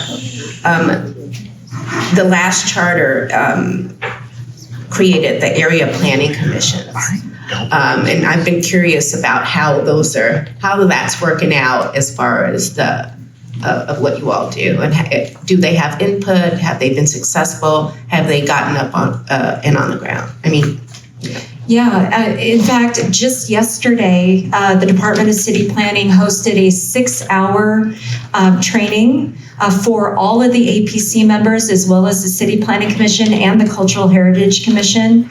I would say that in recent years, we've really worked to standardize the lens by which each of these APCs is looking at a project really needs to be consistent. And I think historically that maybe wasn't necessarily the case, that each geography really operated in a different way. And really, again, I think our local regulations and state mandates really require us to look at things through the same lens. The volume of cases going to these APCs has declined significantly in recent years because we don't have as many appeals. There isn't the need for a specific plan exception because you can ask for those deviations through the density bonus incentive program. And so applicants are finding ways to not have to go the legislative route with a zone change, instead do it through density bonus, avoid the specific plan exception, go through density bonus. And so the types of cases that normally would be headed their way, we just don't see that traffic quite as much. Thank you. And now let's hear from questions from Commissioner Stein, if you have any. Lisa, thank you for a wonderful presentation. Did a great job. My first question is, what does city planning look for the Charter Reform Commission to do to make it a more effective department? Well, I know that we provided a letter in August that really talked about some of the provisions as it relates to general plan amendments and the amount of work and public input and considerations that goes into the general plan amendment process, our community plan process, and the ability for that to move forward to council without the threat of it being denied because certain time mandates were not met. So I know that that's one thing. We did suggest that we could look at the area planning commissions. There's 7 area planning commissions. Again, we are seeing a bit of a change in the volume and type of work going to these APCs. I think that could be open for discussion as well. We had a presentation about a Central Cities Association on FAR for downtown LA. Yes. Basically change it from the charter from 13 to 1 to unlimited. Planning department have any position on that change? Yeah. I'm going to invite my colleague, Shauna Bonston. You're here for a reason. Great question, Commissioner. Come and tag team the Q&A. Hello, everyone. I'm Deputy Director. I oversee community planning. And yes, stepping back just a second, the chance to kind of reevaluate the charter. When I first came to the department in 2001, the charter had just been amended. It's been interesting to see over the years, our ability to kind of track what works and doesn't work. I think sometimes thematically we've seen a level of detail in the charter that has not always been as helpful. Like some things are you can tell that they're solving for something of their time, and it's worth kind of questioning, is that still needed today? Sometimes our processes have changed, or just, culturally there are enough changes. So the 13:1 actually came out of a previous height requirement that had City Hall be the tallest building. That's kind of like why height first got introduced into the charter. We've often wondered why you would need the floor area ratio limited within the charter, and that's not something that you see other cities have as well. So our position would be that it's worth evaluating removing the 13:1. I will say though that requires an environmental process that's probably not practical for us to complete in a timely manner for next year, a ballot initiative. So we would need an environmental impact report likely to reduce the floor area ratio. Even so, if I'm understanding what you're saying, even if the full commission voted to eliminate 13:1 and make it unlimited, that couldn't go on the ballot without the environmental impact report? I'm flagging that additional research would be needed, that it might be a time limiting issue. Yeah, we're definitely speaking with some of the attorneys in the city on options for that, including maybe having language that says this would be removed if after a CEQA a process was played out that would allow it to. So yeah, we're looking at some options, but definitely working with lawyers. Okay. I don't know which to address this to, you two fine ladies. What do you think about a deemed approved ordinance? So if you have a project, and I noticed that your cutoff was 50 between CPC and APC, of something that was basically already zoned, but it had to go through the Deputy Advisory Agency. And I know planning does their best, but sometimes it drags on. Where if no environmental impacts required, of saying that the submission is approved, deemed approved, if in fact it's not acted upon, either approved, modified, or denied, within 6 months, 12 months, 18 months. I'm not trying to prejudge that time period, but wouldn't that give a little more certainty and more housing construction to the city of Los Angeles? Absolutely. We have a number of, we call them shot clocks, that we're working under, whether they be state shot clocks, federal shot clocks in the case of wireless approvals, for example, but also our own code, the ability to take a project to another body to remand it up. Yes, we're under far more requirements today than we have been. And that has also changed the nature of our work, right? So all of these administrative approvals, especially the ones that are focused on affordable housing, we have a certain number of days. And if we miss a step, we are held accountable. The development community and the applicants are very quick to hold our feet to the fire with regards to us deeming them complete or incomplete, providing them upfront with everything that's needed in order for a decision to be rendered on that project. But my proposal actually goes one step forward, that it be deemed approved if it's not denied or modified. Department have a position on that? I think anything that looks to expediting and streamlining is worth evaluating, and I would likely take the form of a new ordinance and would likely include some type of guardrails. We like the word guardrails that really provide, again, the certainty that if you get the fast pass, we want to ensure that you're really checking the boxes with regards to certain basic development standards that we want all projects to see. What's your thought of a merger? And we don't have the time as a commission, I believe, to even get into this. I'm just trying to see, with all the changes in the law where the state has taken over so much of planning in the city of Los Angeles, merging planning and building safety. I know it sent, unfortunately, 2 people to prison over that issue, but it's the issue itself that's of importance, not what went wrong the last time around that it was being considered.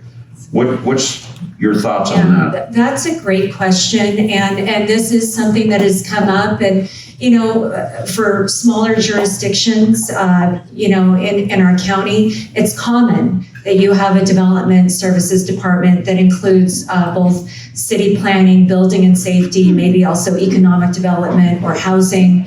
I think given the scale of our jurisdiction and what we do and the number of employees, that does make things difficult. But I will say, and I'm glad I have the opportunity to speak on this, we are moving forward right now. It's been approved through our budget, and we are in implementation mode, and we are flipping the light on January 1st. And all of zoning review will shift. Zoning review and zoning plan check will shift from the Department of Building and Safety to the City Planning Department. And our city is unique in many ways. And one of those ways that it's unique is our department, even though, as I explained, it's our Office of Zoning Administration, it's our department that really creates the ordinances, establishes the codes.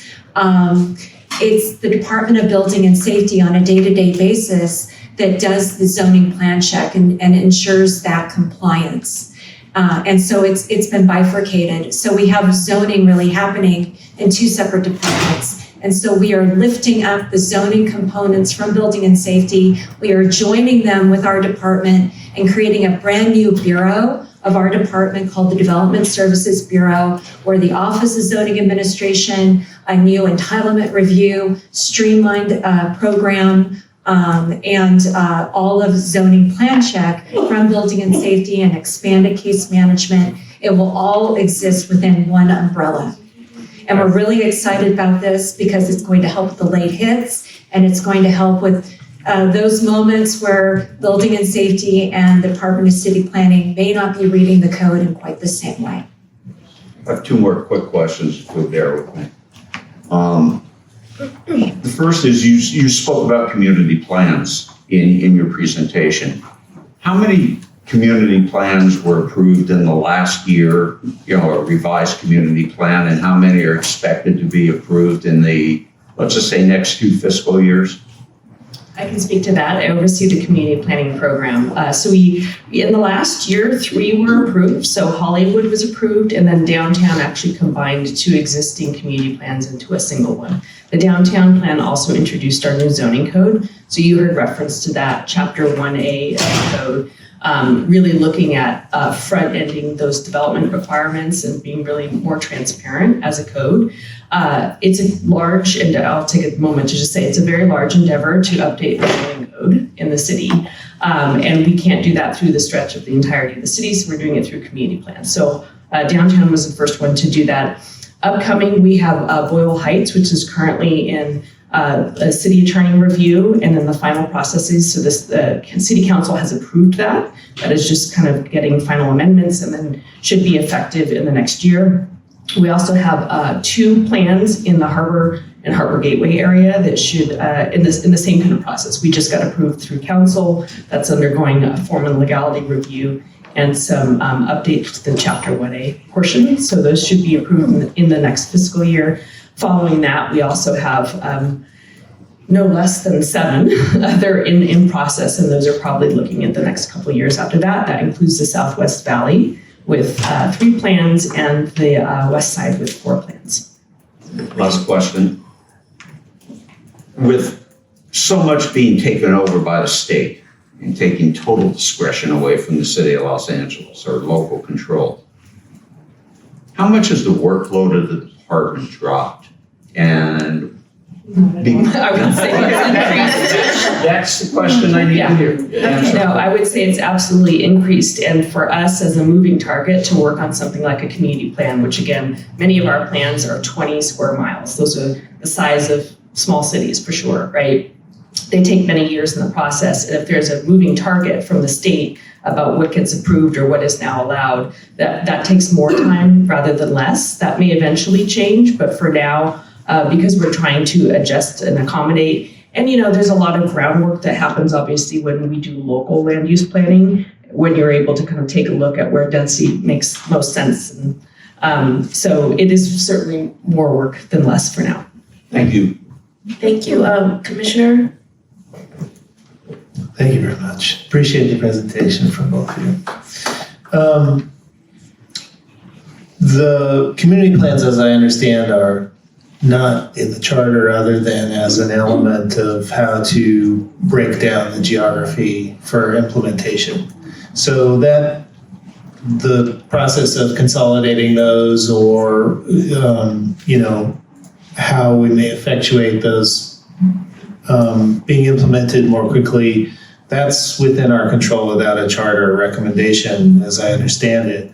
And the 7 APCs, is that specified as a number or simply as a concept of the APCs? 5 is the minimum currently Okay. for APCs. We have divided into 7. Okay, thank you. I really appreciate the walkthrough of the different aspects of approvals that happen through your department. And if there's the zoning administrator, as you've identified, what is distinguishing their discretionary action and an APC discretionary action? In other words, why is an APC necessary to be involved in a discretionary action when you have a zoning administrator? Well, they serve as the appellate body. So those zoning administrator decisions, if appealed, move through the area planning commission. Okay, so that appellate role that you had identified is the discretionary role that APCs have. Okay, Yes. thank you. And then the final, APCs wear 3 hats. They're first level decision makers, they're an appellate body, Right. and they're also a recommending body. but are they first level decision maker on a discretionary Yes. project? And so On- what's on the specific distinction plan between that exceptions. and a zoning administrator's role? Well, the code tells you that. The code has a certain authority to act on certain requests. And the area planning commission has the responsibility, for example, to take action on exceptions from a specific plan, which equates almost to like a variance. And so they both serve in quasi-judicial And that's way. broken out in the code or in the charter? Charter and code. So I invite a discussion from staff for future consideration about whether there's some assembly of that into one, and simply to say, as you shift to further administrative process, any further changes, we do have what Vince in the presentation that was presented to us before, but any further charter recommendations we invite toward supporting your shift to administrative process. Thank you. Thank you so much, Ms. Weber, please tell me your name again. Shauna Boston. Shauna Boston, thank you so much for your presentation. And now, without further ado, I'd like to welcome to the stage Councilwoman Monica Rodriguez. Thank you.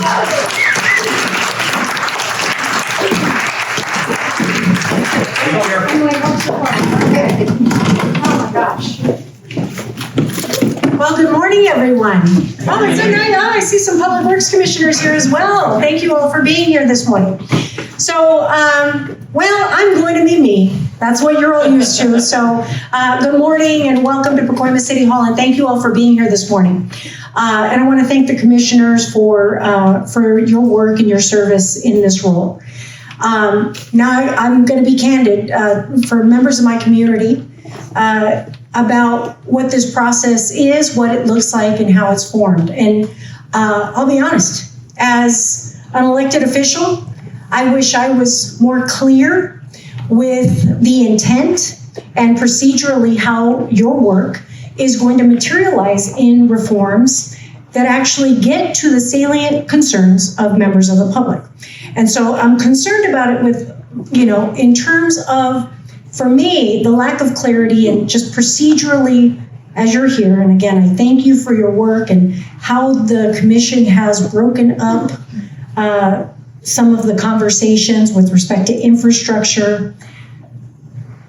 I've publicly heard in the media communications that I believe mislead the public that this is going to somehow determine how quickly potholes get filled or how quickly a sidewalk might get repaired, and under the guise of certain other larger reforms. And I want to be very clear about what the charter is and what it does or what it doesn't do. Because I want to be clear about not manipulating the public's understanding of how we get the basic fundamental infrastructure work done in the city. And it's not going to be achieved through charter reform. Perhaps there are some things that we need to change policy-wise that change how staff are, how quickly they are hired or fired, or how that's one piece. But that's a conversation about all city employment. That isn't just around infrastructure. So I just want to be clear about delineating those things, because I think conflating it not only confuses the public, but I will say, I think confuses elected officials, perhaps even elected officials that are newer and don't understand the functionality of what the charter actually governs. I'm concerned about conversations being conflated to advance an agenda, a political agenda, frankly, about how elections are conducted and what representation looks like for the city of Los Angeles, and not getting rooted in the salient points of what matters to people, which is, I want to know that if I call 311 that someone's going to help respond and take care of this pothole in my district, or get the street lights back on quickly. But I don't want to conflate it or confuse it with that being about the number of elected officials that exist in the city of Los Angeles to address it. Because with all due respect, I help facilitate potholes getting filled by making sure the department is being responsive to my community. But more elected officials isn't going to ensure that potholes get filled. It's about how we as a body approve this budget and prioritize the needs of the people. So I don't want to confuse members of the public or have this be a ruse for how functionally the delivery of services happen. So I just want to bring clarity, because I think there's been a lot of statements that have conflated what people in Los Angeles really want to see with their local government, and it has been misguided by public commentary that I believe has nothing to do with it other than political goals and ambitions that aren't related to delivery of city services for the people of Los Angeles. So I want to be clear about that. And I want to make sure that our city departments, and I want to appreciate, I know planning was just here, and I know we've got rec and parks here. We're in an environment economically where this city is struggling, and it's going to continue to struggle, given that we have an inhospitable federal government that is continuing to squeeze the resources that we do have. We have just miraculously squeezed out from a $1 billion shortfall in city funds that has already impacted the delivery of local services, has squeezed our city departments from any level of flexibility to reallocate staff to help address the critical concerns that they have to respond to for the calls from our community. And yet somehow this is guys in a conversation about ranked choice voting and expanding the council. I don't understand how the two align. I don't understand how departments are supposed to come present when they have, let's be honest, they know the work that they have to do. They get the calls for services every day. They're being brought here with a request from commissioners to say, well, what would you change? Well, that's a policy conversation that we need to be engaged in, but I don't know that it's a charter reform conversation. So I think it's really important that as we invite departments in to engage in these conversations, that we distill the very hyper concerns that perhaps general managers have raised about what perhaps is tying their hands in their ability to do their job. And whether or not that is a function of a charter failure or a function of a policy failure. And I think those are very important things to distill in this conversation. You all have been saddled. Publicly, everyone knows that I was questioning this work being rushed as quickly as it is. The charter is the guiding, it's the constitution of our city.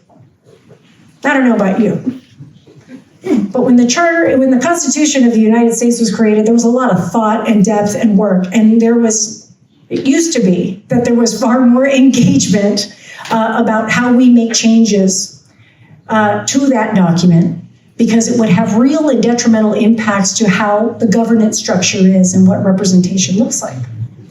But I don't feel like we're giving it appropriate time to engage in that very deep conversation. Instead, everyone's being, and I'm really trying to be respectful, but departments are being dragged in, asking, well, what would you change?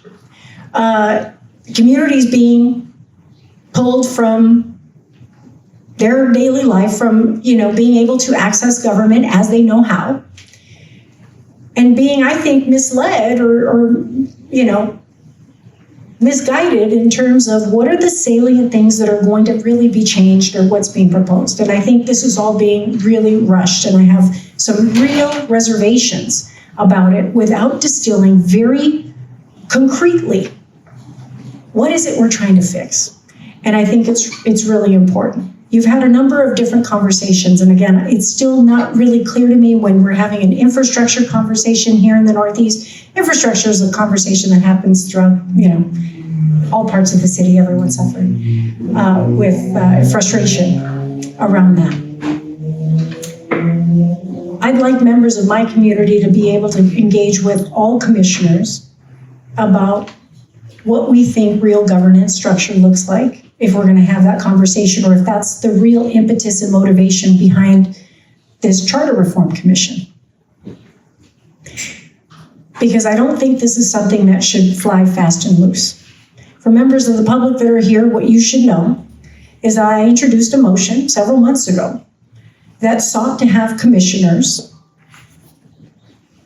document the conversations and the engagement that they're having with elected officials behind closed doors, or their staffs, to have ex parte communications shared with members of the public so that we're operating in full transparency. Because as I understand it, this conversation for charter reform, the impetus for it, as it was cited, was that we were going to clean up all the backroom deals and the corruption at City Hall. I think it's really important that commissioners continue to communicate, document whatever engagement they're having with elected officials so that the public is really clear. Now, that's not for commissioners to do, that's for my colleagues to do. But I want the public to know that the president of the council has not yet scheduled it. And it's the president of the council as well as the mayor that have been the appointing authorities of the commissioners. And I think those are really important facts that I want the public to be aware of, because I believe in full transparency with how we engage in these conversations. And the full transparency, for me, requires us to be very clear about what the intended problems we're trying to solve.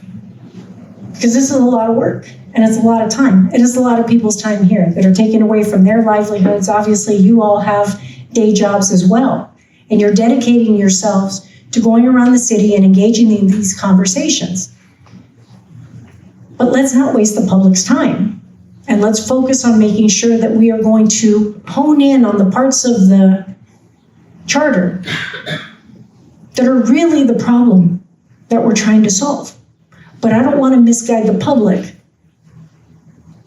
that you changing something in the charter is going to return a faster pothole getting filled, when in fact, the budget is getting cut by the mayor and members of the city council.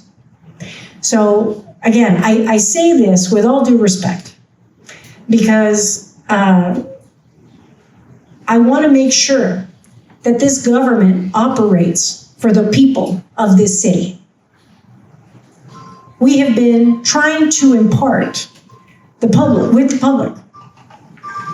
how this government responds to your calls for service.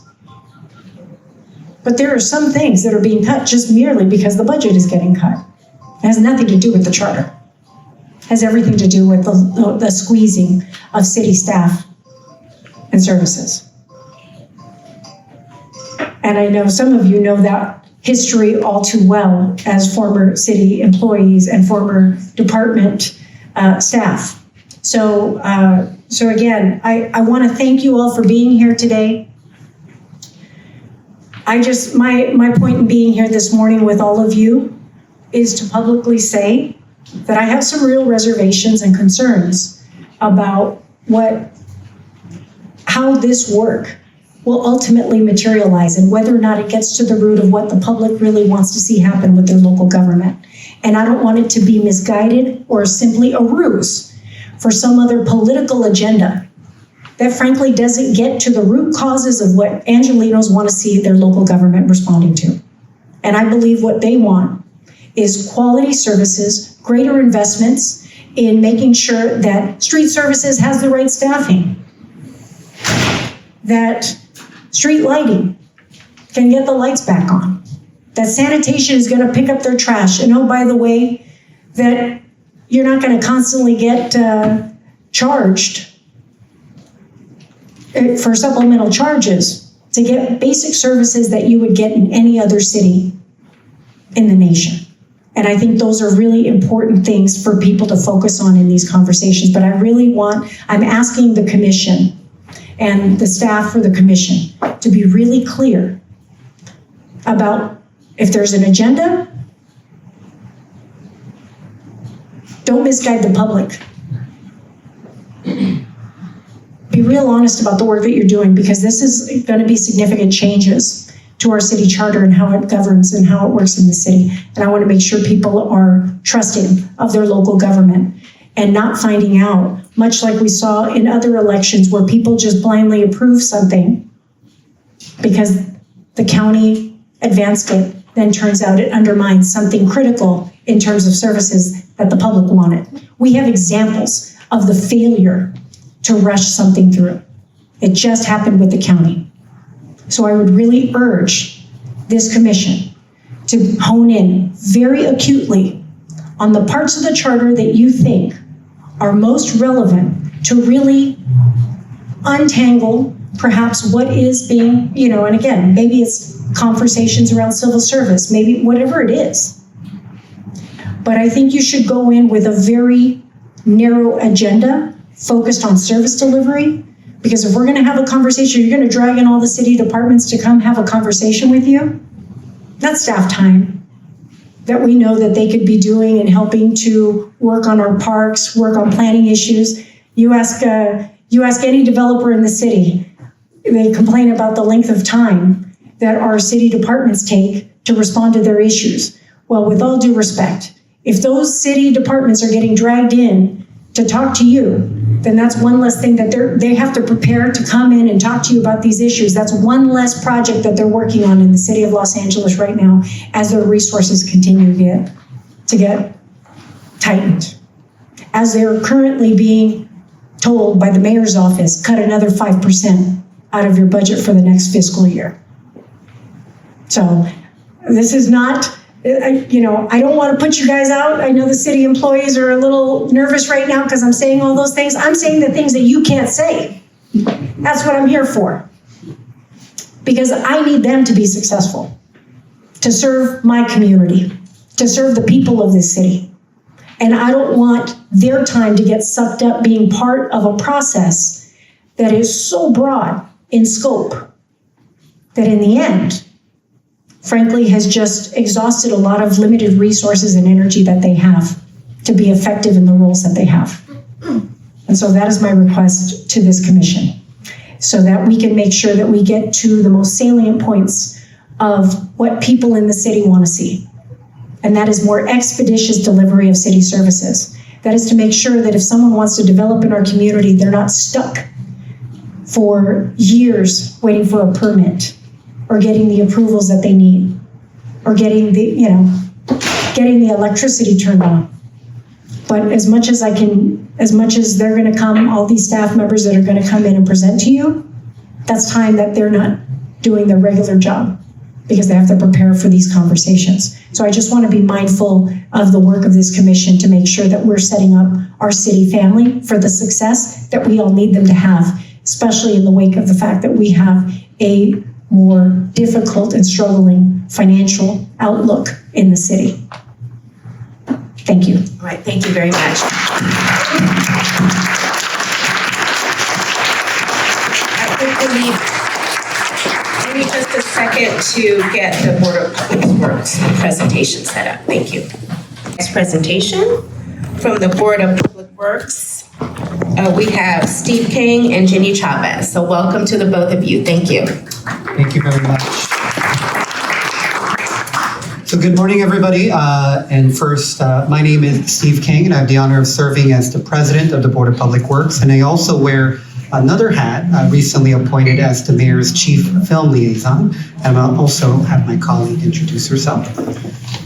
Good morning, everyone. My name is Jenny Chavez, and I'm the vice president of the Board of Public Works. And it's a pleasure to be here. Thank you for having us. So on behalf of the board and the Department of Public Works, we want to thank the commissioners for their time this morning, and for all of you, members of the public and different stakeholders, for spending your Saturday morning with us. So we have a quick presentation, and there's a little bit of overlap with some of the presentations earlier, so we'll quickly move through our slide. Let's go to our next slide. So I wanted to really set the stage and level set. I know you heard from Department of Transportation earlier, but I think we can all agree that at the City of Los Angeles, one of the main challenges is the fragmentation of our work, because within the public right-of-way, even outside the Department of Public Works, there are many departments, whether it's transportation and water and power, that have overlapping services. And although we do our best to coordinate, many times that coordination is not there. So we're wasting precious resources, time, and opportunities for grants and others. Next slide, please. So if you look across the board, there are over 50 infrastructure programs that operate just between the Department of Public Works, transportation, and water and power. And once upon a time, all of this was under one roof. And we'll go to our next slide. And some of our main challenges, to give examples, are stripping, pavement conflicts, street light poles that also hold traffic signals, bike lanes that require both pavement work and stripping, which you heard earlier from DOT, ADA ramps that need coordination with traffic control boxes, special events requiring multiple department coordination. Next slide. And sort of the three main buckets of issues that we wanted to tackle this morning is, you heard about the CIP. Currently, there is no capital infrastructure plan at the City of Los Angeles, so we are on the same page about that. And then in number two, I'm a big proponent of procurement, making sure that our small businesses, especially people, minorities, women-owned businesses, have the same level of opportunities here at the city as major corporations do. However, many of our contracts do take up to several years to develop due to levels of approvals. And then at a time when you're all seeing headlines about the $1 billion deficit, I come from the lens of grants-funded public infrastructure projects, and I know how important that is. And that is something that can fill many of our missed opportunities and resources. And unfortunately, because many departments are competing with each other instead of collaborating, we are missing some of those opportunities. And then I'll turn it over to Commissioner Chavez for some of our solutions. Thank you. Well, I don't want to repeat what you've already heard, which is the current system, on the next slide, is broken. So we're bringing some solutions with some recommended tactics for implementation. So as you heard, we don't have a capital infrastructure plan. We support the creation of a CIP, long-term CIP, especially for all citywide and long-term planning. We specifically, because the board oversees a majority of infrastructure programs and we have charter authority over the public right-of-way, and specifically under Charter Section 581K, where the board is tasked with making recommendations about both short and long-term public works plans and programs.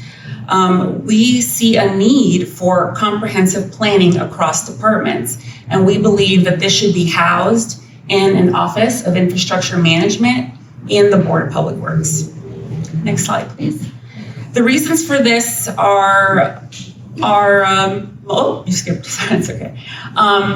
Reasons for this, as you heard, comprehensive planning across the city just doesn't happen. And it's really important for all the individual planning activities that are happening, not just within the bureaus, but outside of the bureaus and other departments, have a unified, comprehensive look at them. And so this office would not only be tasked with creating the CIP, they would have representatives that would come from each of the departments, not just each of the bureaus, but departments outside that touch anything related to infrastructure. So that would include DOT, for example, DWP. There would be a representative from every office that manages infrastructure programs in the city in the Office of Infrastructure Management, so that they could focus on that creation of a long-term strategic plan and not be bogged down with the operational challenges of running a department, so to speak. And they could have the opportunity to look at data, for example, from 311. As you know, 85% of all 311 calls come into public works. Wouldn't it be great to have an office dedicated at analyzing that data on a citywide basis and identifying gaps in services and prioritizing those investments and integrating that into the CIP. And equity is so important. As we know, not all departments are made equal.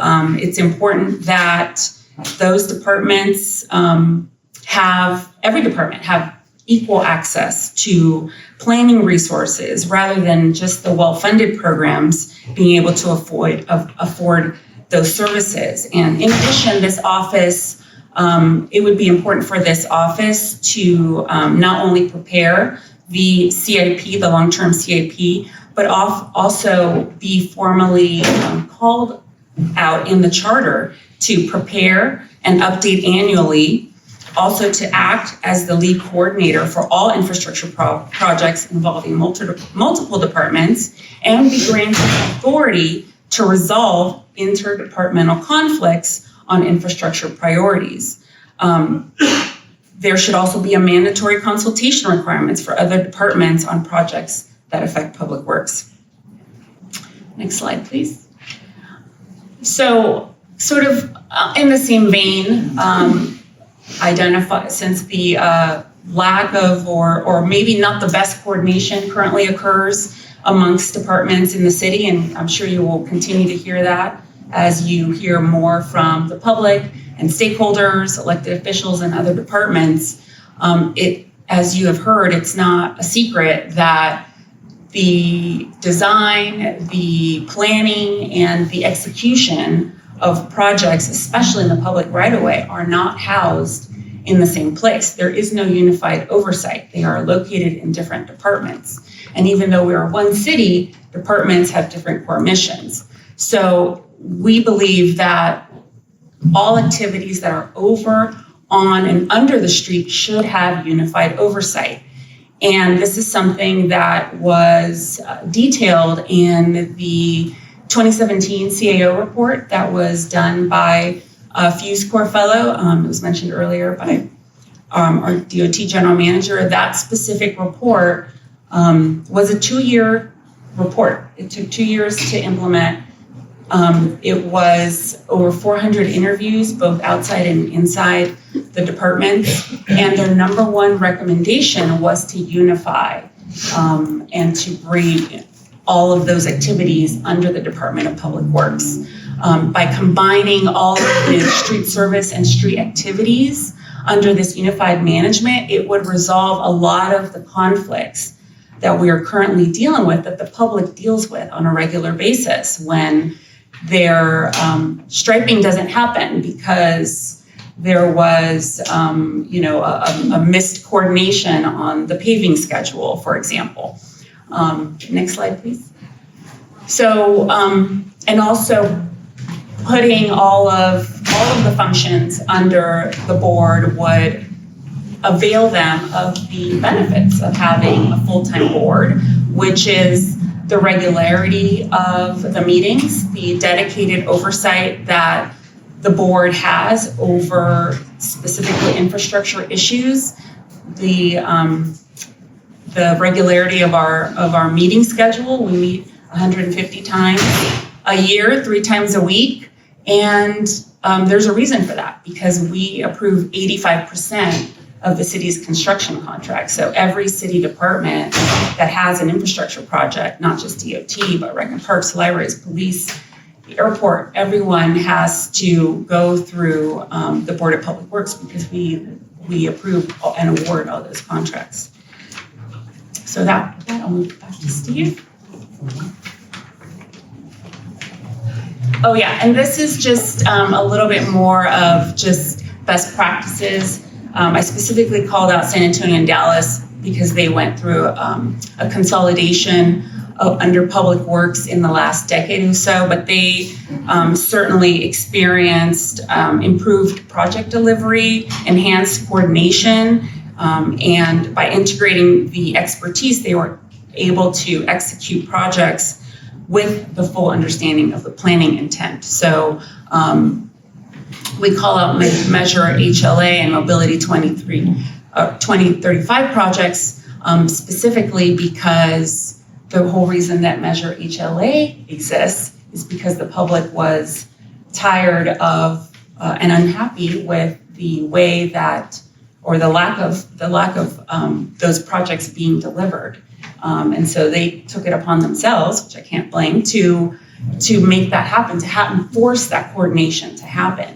But that's just a result of the current system, which we believe can be rectified with just better coordinated oversight.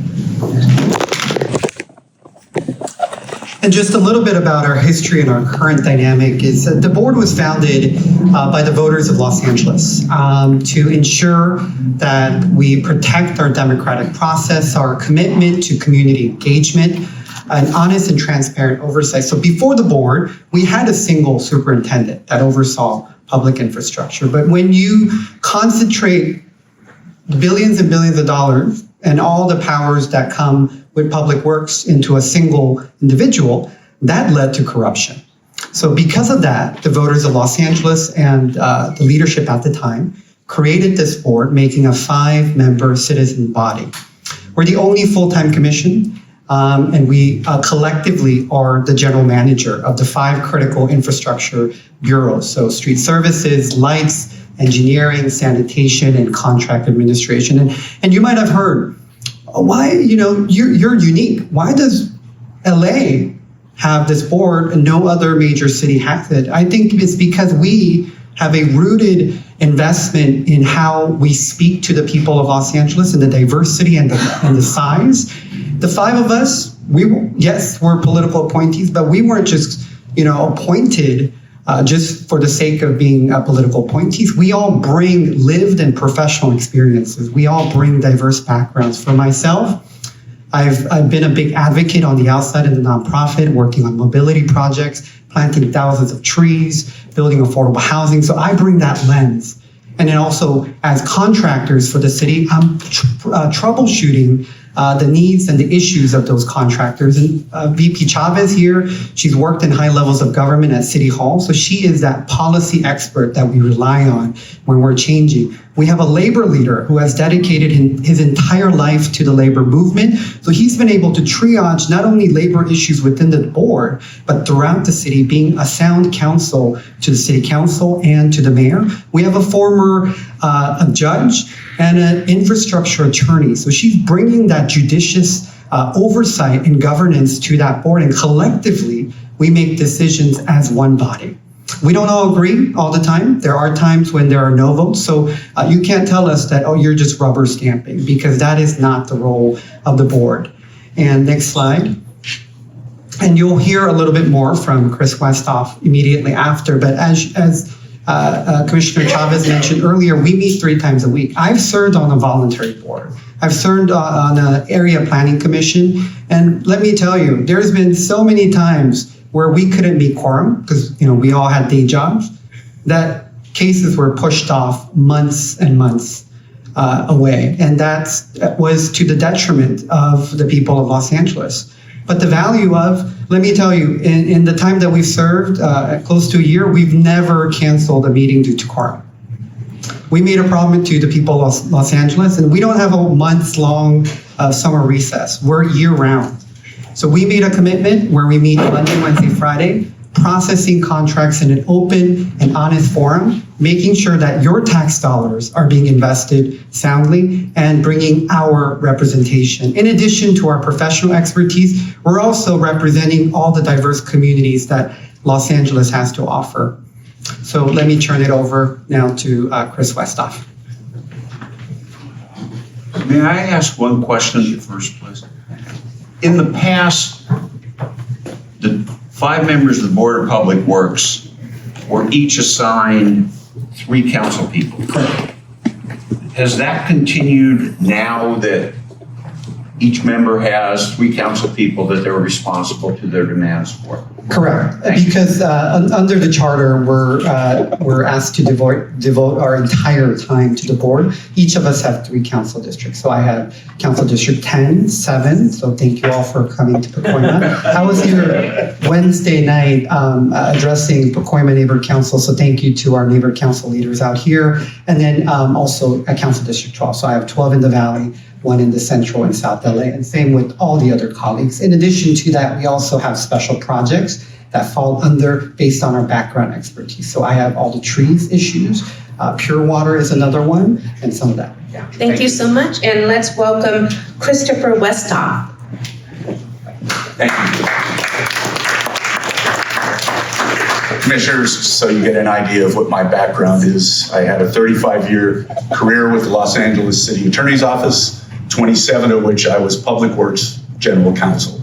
I was the only attorney assigned full-time pretty much that entire tenure of almost 3 decades. I served 9 presidents and over 30 different board members during that time. I signed every document worth $500 or more because that's what the city charter requires. That may be something you may want to look at to sort of up that threshold. Ron Deaton, in his wisdom, decided he wanted the city attorney's office to keep reviewing everything. So I did get writer's cramp occasionally in my office signing off on the AFEs and contracts and so forth. I assisted the board, the Bureau of Engineering, Bureau of Sanitation, Street Services in delivering between 10 to actually 12 and $14 billion worth of infrastructure during my career. I can tell you uncategorically, the Board of Public Works is not an impediment to delivery of infrastructure.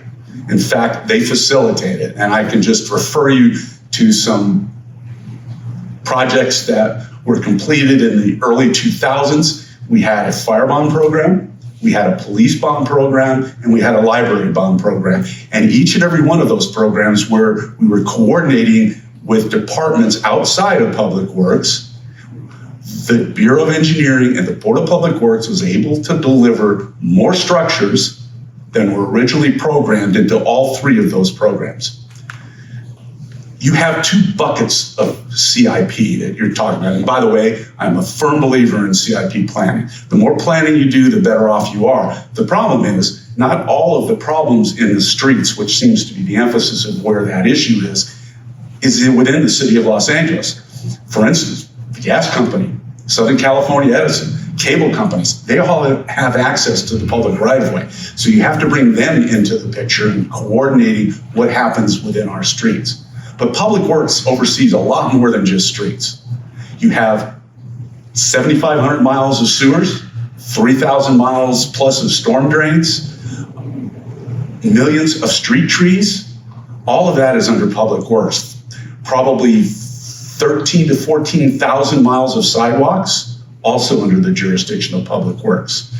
Unfortunately, the city got itself into a little bit of an issue in the 70s when there was a lot of federal money, and took the responsibility over the sidewalks. And I will tell you, when I was there, the sidewalk problem in this city was a $500 million issue.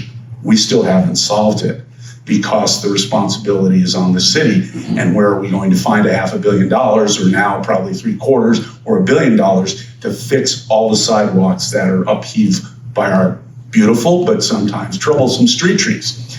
We no longer approve certain street trees because they learned you don't want to put ficus trees in the public right of way. Why? Because they up level the sidewalks. Even on my street, and I live in this district in the far east northeastern end. If you go down around the corner of our street, it looks like a skate park up and down because the street trees have uplifted the sidewalks.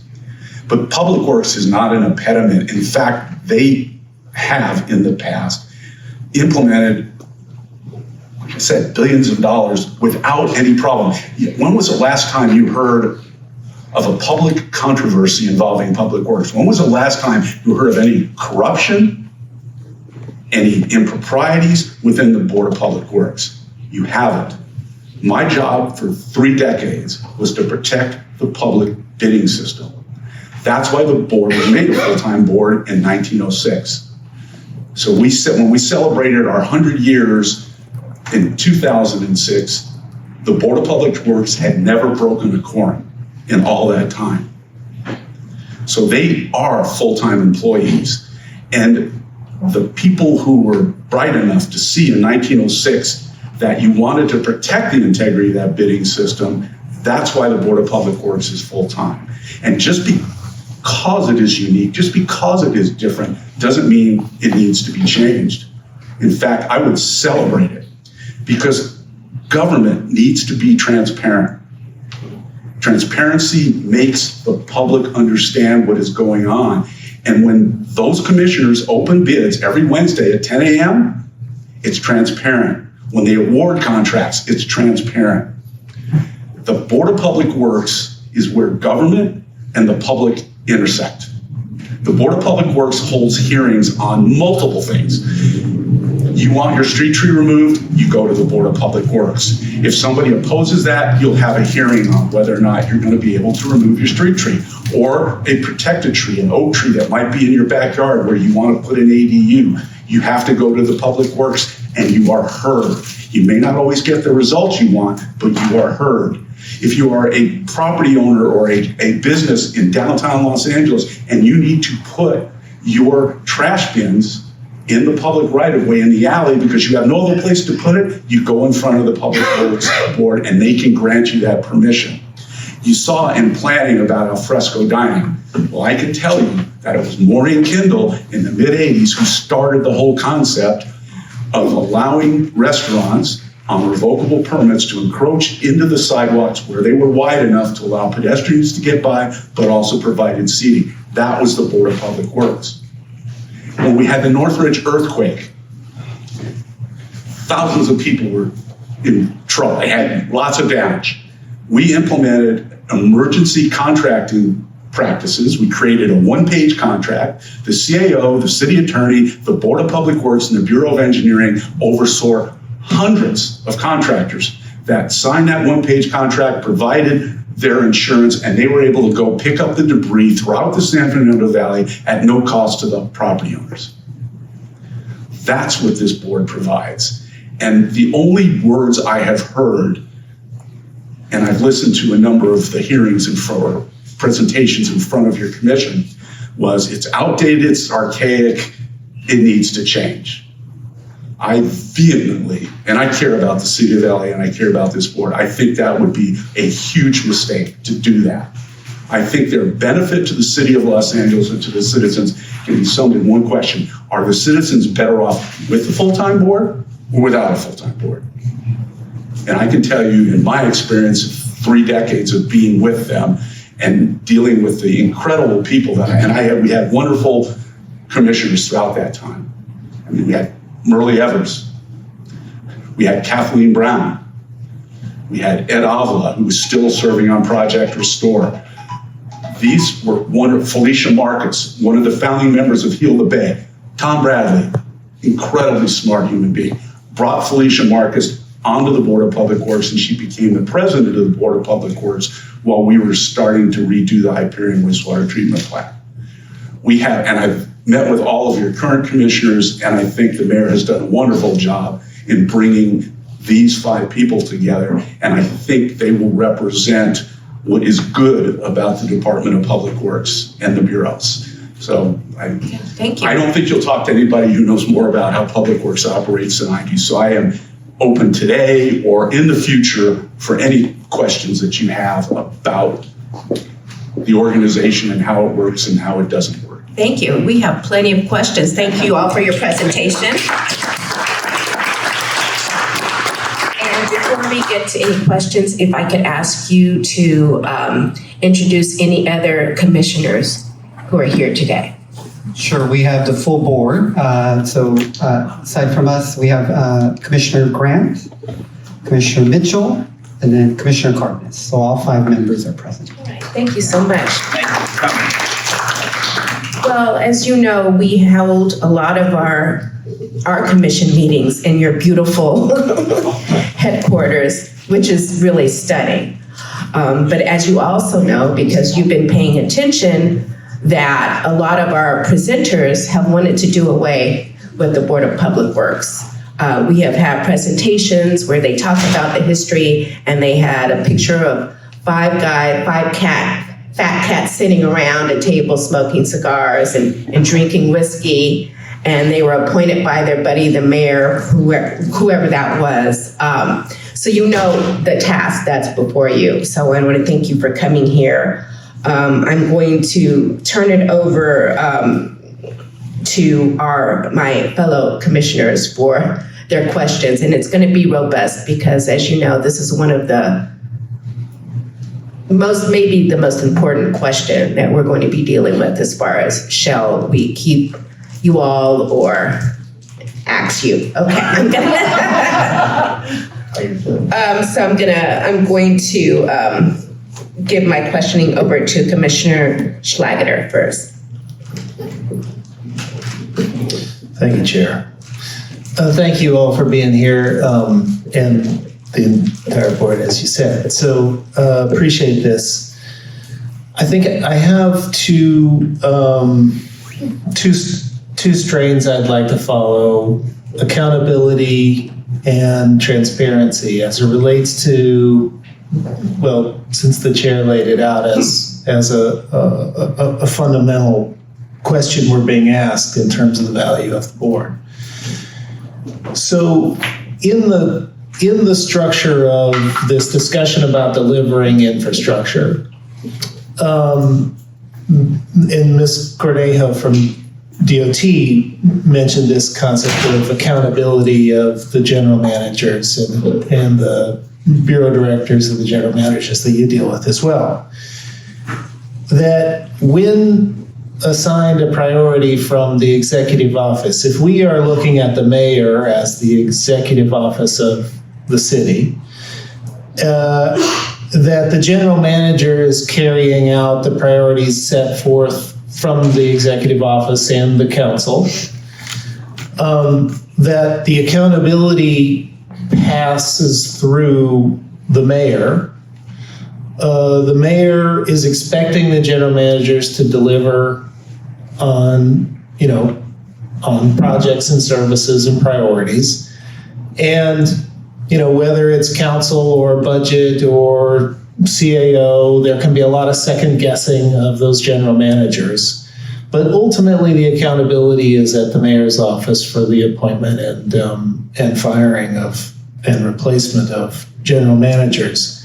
Where in that line of accountability do you view the Board of Public Works? Is it providing additional value in that relationship?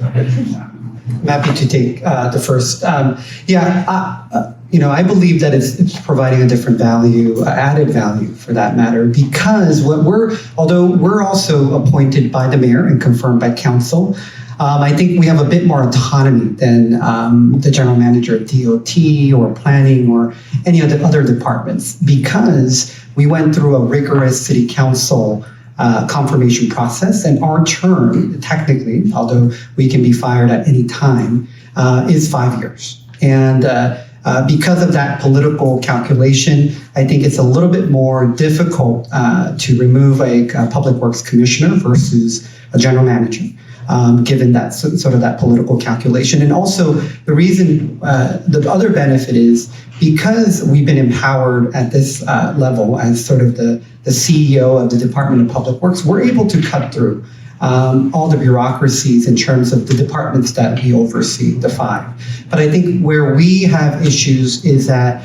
we don't have jurisdiction over DOT. We don't have jurisdiction over water and power. And many of the infrastructure projects are intertwined. So although we can expedite projects within the Department of Public Works, and I've been able to do that at a very fast pace, but where I get stuck is I don't have that same level of oversight over another general manager outside, where they're probably not going to be taking my call as expeditiously as a council member or the mayor calling, for that matter. So I think that those are some of the differences. I'm not sure. Yeah, and I know that the issue seems to be revolving around streets. In the 3 decades that I was here, the Bureau of Engineering, the board, coordinated with all the departments.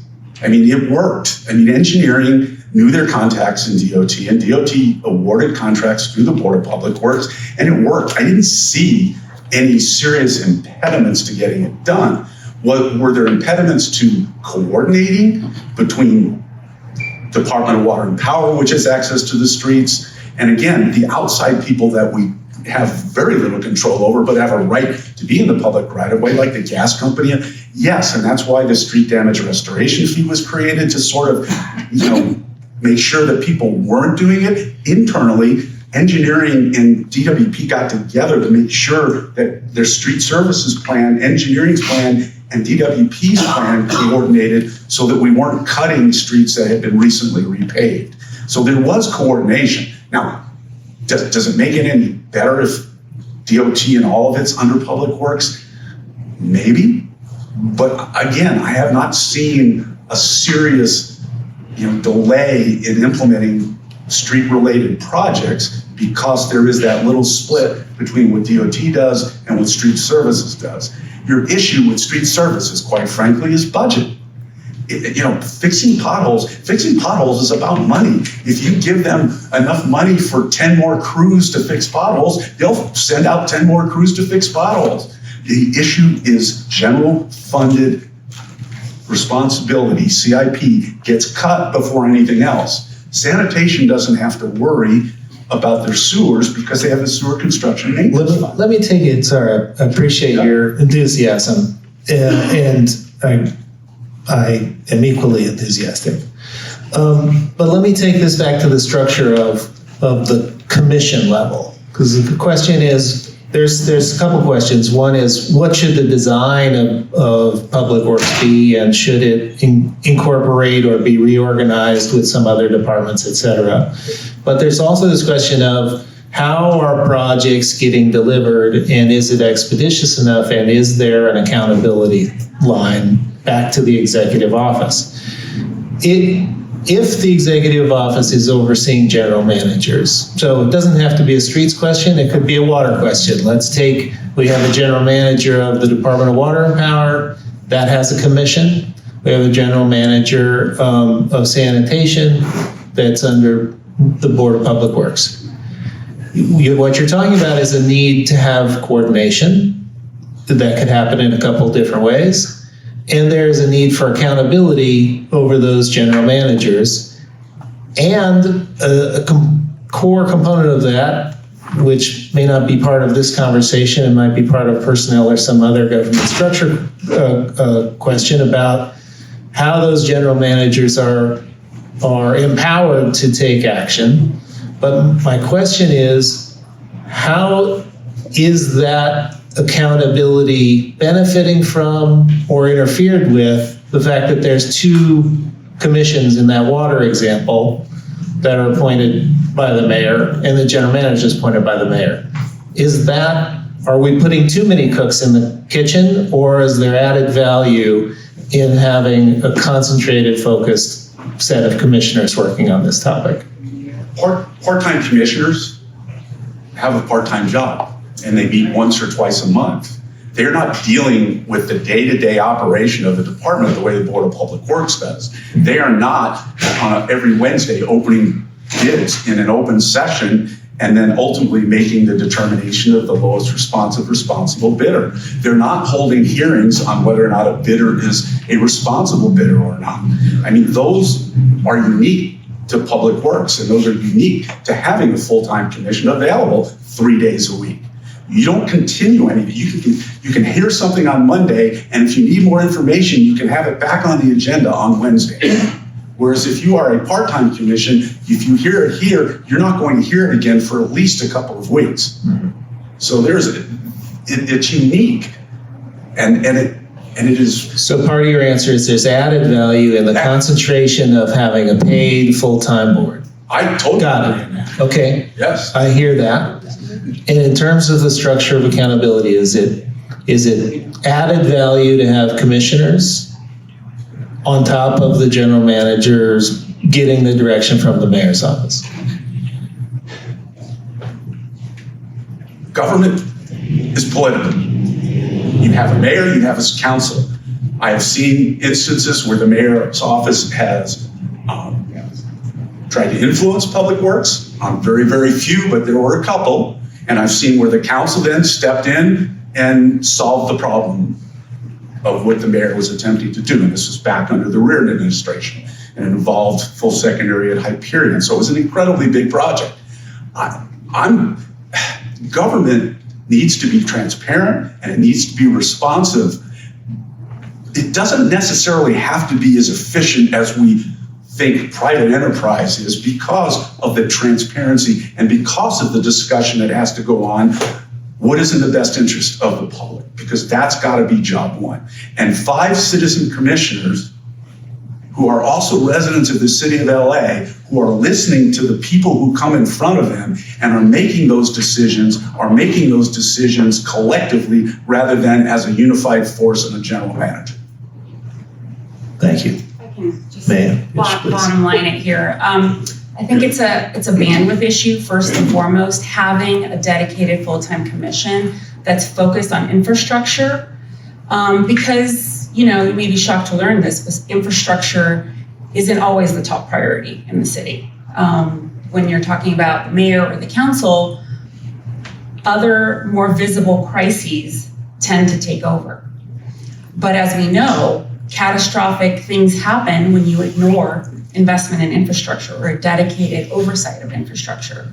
And so that's where the board comes in developing expertise over time, ensuring that everyone's working together, because absent that, you don't have that dedicated oversight over infrastructure.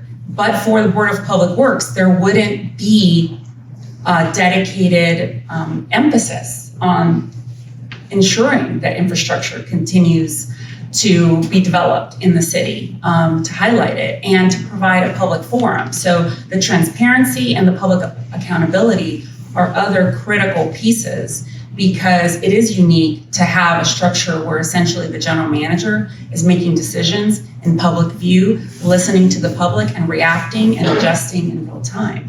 That is a unique situation because infrastructure is so pervasive in the city of Los Angeles, and because we are essentially doing work for every other city department in the city, we're doing 85% of the contracts in the city. So it's important to have that dedicated focus, which only a full-time board can provide. Thank you. I appreciate that my question became extensive. So let me just make one other point in question and then I'll hand it off. And your answer is actually a good segue. So I'm hearing from you on that last question, there's bandwidth, there's coordination capacity from some of the expertise that's provided, added capacity to the executive office to be able to force some of this coordination and troubleshooting. In addition to this transparency point, and the transparency point is the next one that I'd like to focus on. And the example given of contracting is a good one. without the commission, true, the contracting could go through the council. We have also heard at this, commission and understand that the council is often a congested and not as user-friendly for the public body as perhaps would be ideal. And so adding, a whole bunch of contracting through the council might not be the most efficient or optimum alternative to having the Board of Public Works addressing so many contracts that you're going through. So I do see value in this transparency at the board of the contracting, and I just want to state that on top of the other values you've identified. A question I have, and President Kang, you raised some of the value of the small business preferences and whatnot. My read of the charter is that the contracting opportunities, the opportunities for the city to add preferences and look at creative or alternative contracting opportunities is somewhat limited. Do you also see that, or might you today or later come back with additional recommendations for broadening how we may assign preferences and alternate delivery methods in contracting? We are required by law to award the lowest responsible bidder. However, Mayoral Directive 1C from Mayor Tom Bradley, which implemented the city's MBEWB program, I was the lawyer who took it to the California Supreme Court and won. So we defended it. However, there was a case that came out called Richmond versus Croson and out on the East Coast, which said you can no longer have numerical preferences. So we transitioned the program to a good faith effort program. Now, can we have certain preferences? In limits, yes. You can have local business preference, but it's a small one, but you cannot base anything on race. You cannot base anything on ethnicity. You cannot base anything on gender because of what has been essentially taken away from us by the Supreme Court of the United States.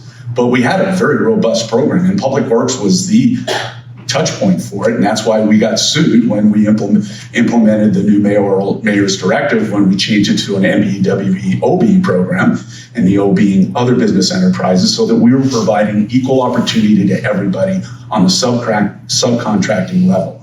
The Board of Public Works was holding workshops for contractors to introduce primes to subs. Those are things that wouldn't get done with a general manager. I'm sorry, President. Yeah, so I wanted to add, so what we've been able to do is making sure I'm a big language access advocate, translating many of our materials into not just Spanish, but all the other major languages that are spoken in our city. And as Chris mentioned, it's all about providing that opportunity and that information. And many of our small businesses are not aware of how to use RAM and about our procurement processes. And we have competent small businesses that can do the work, but they might not speak, English fluently. And we need to provide that access. And we believe, and we respect all of our general managers. They have an incredible tall order, and that I wanted to add accessibility to that. Good luck scheduling a meeting with the general manager to voice your concerns. We make ourselves very accessible. We go to neighborhood councils. We, spend our weekends at major events, speaking to all of our constituents and scheduling meetings with all of you as well. Thank you. So just taking up your expertise, both of your expertises on this point of contracting and accessibility of contracting, but also methods of contracting and potential preferences. I just want to invite our staff to have additional conversation. I'd like to provide my own experience and thoughts about this as well, so that we can, within the bounds of federal and state law, provide ourselves the flexibility to be making the choices that fit our priorities as a city. Thank you. Okay, thank you. We have about 5 more minutes. I'm going to turn it over to Commissioner Stein. I know he has a lot of questions. Absolutely agree. Apologies for being a little. And then, that's okay, it's terrific. And after that, we're gonna take our lunch recess, and we're just gonna be a little bit abbreviated. But take it away, Commissioner Stein, thank you. First of all, from my own personal experience, I know the value of the Board of Public Works. And there is no way in this world that I'm going to vote to abolish the Board of Public Works. My second is just a little jibe at a friend. Why do you keep calling it the 5-member Board of Public Works when for the 30 years that you were there, you were always referred to as the 6th commissioner? I don't understand that contradiction of why the charter says 5 when we really have the pleasure of your excellent service of having 6. And you don't have to answer the question, but you can. I will, because I think it's important. I was the second lawyer appointed to be the board's full-time attorney. Chuck Calderon of the Calderon family did it for a year, and he came to me and he said, hey, I'm leaving to go to private practice so I can start raising money to run for office. And he said, but you gotta apply for this position. We were both in a general counsel position. And so I did it for the next 27 years. He did it for 1 year, I did it for 27. I got tagged with that nickname by one of the lobbyists who was a good friend of mine, Matt Phelps.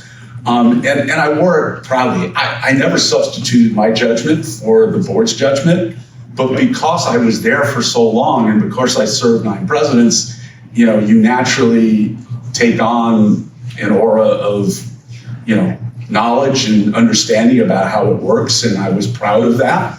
And but I never substituted my discretion for the discretion of the 5 commissioners that I was advising over those 3 decades. Thank you for your...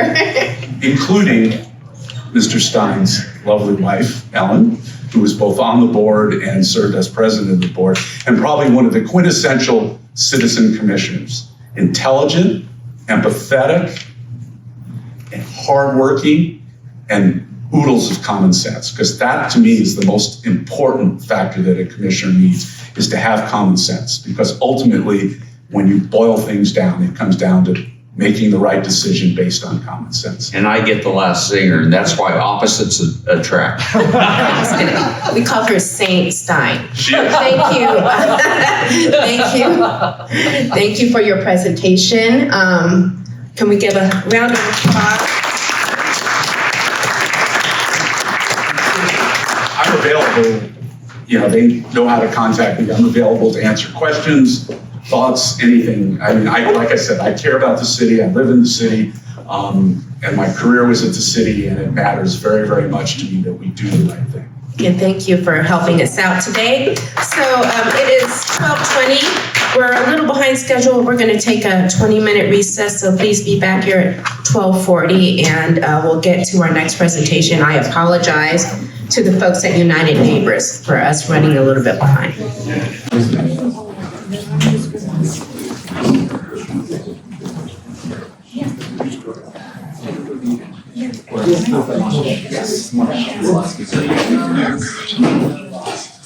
Of course, gets much less busy.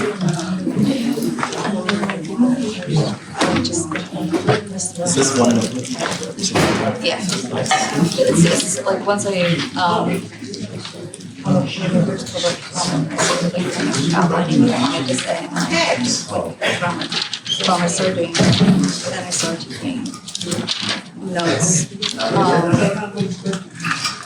So now whenever, because now my council started recording, Paging Commissioner Schlager.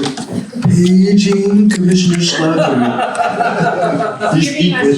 He's signing autographs.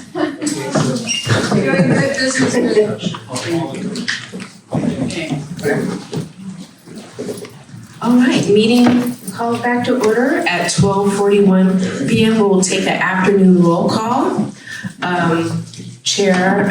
Subcommittee Chair Melinda Murray present. Commissioner Schlager. Here. And Commissioner Stein. Here. Thank you so much. Our next presentation is from Maria Calvin and Jeff Calvin from United Neighbors. Are we all set up? Take it away. Thank you so much for being patient with us this afternoon. Thank you. I'm Jeff Calvin. I'm an architect. I'm on Sherbrooke Neighborhood Council, and I chair the Planning and Land Use Committee and the Vision Committee. And I'm Maria Calvin, and I am Vice President of the Criminal Killers Association, and we are the founders of United Neighbors.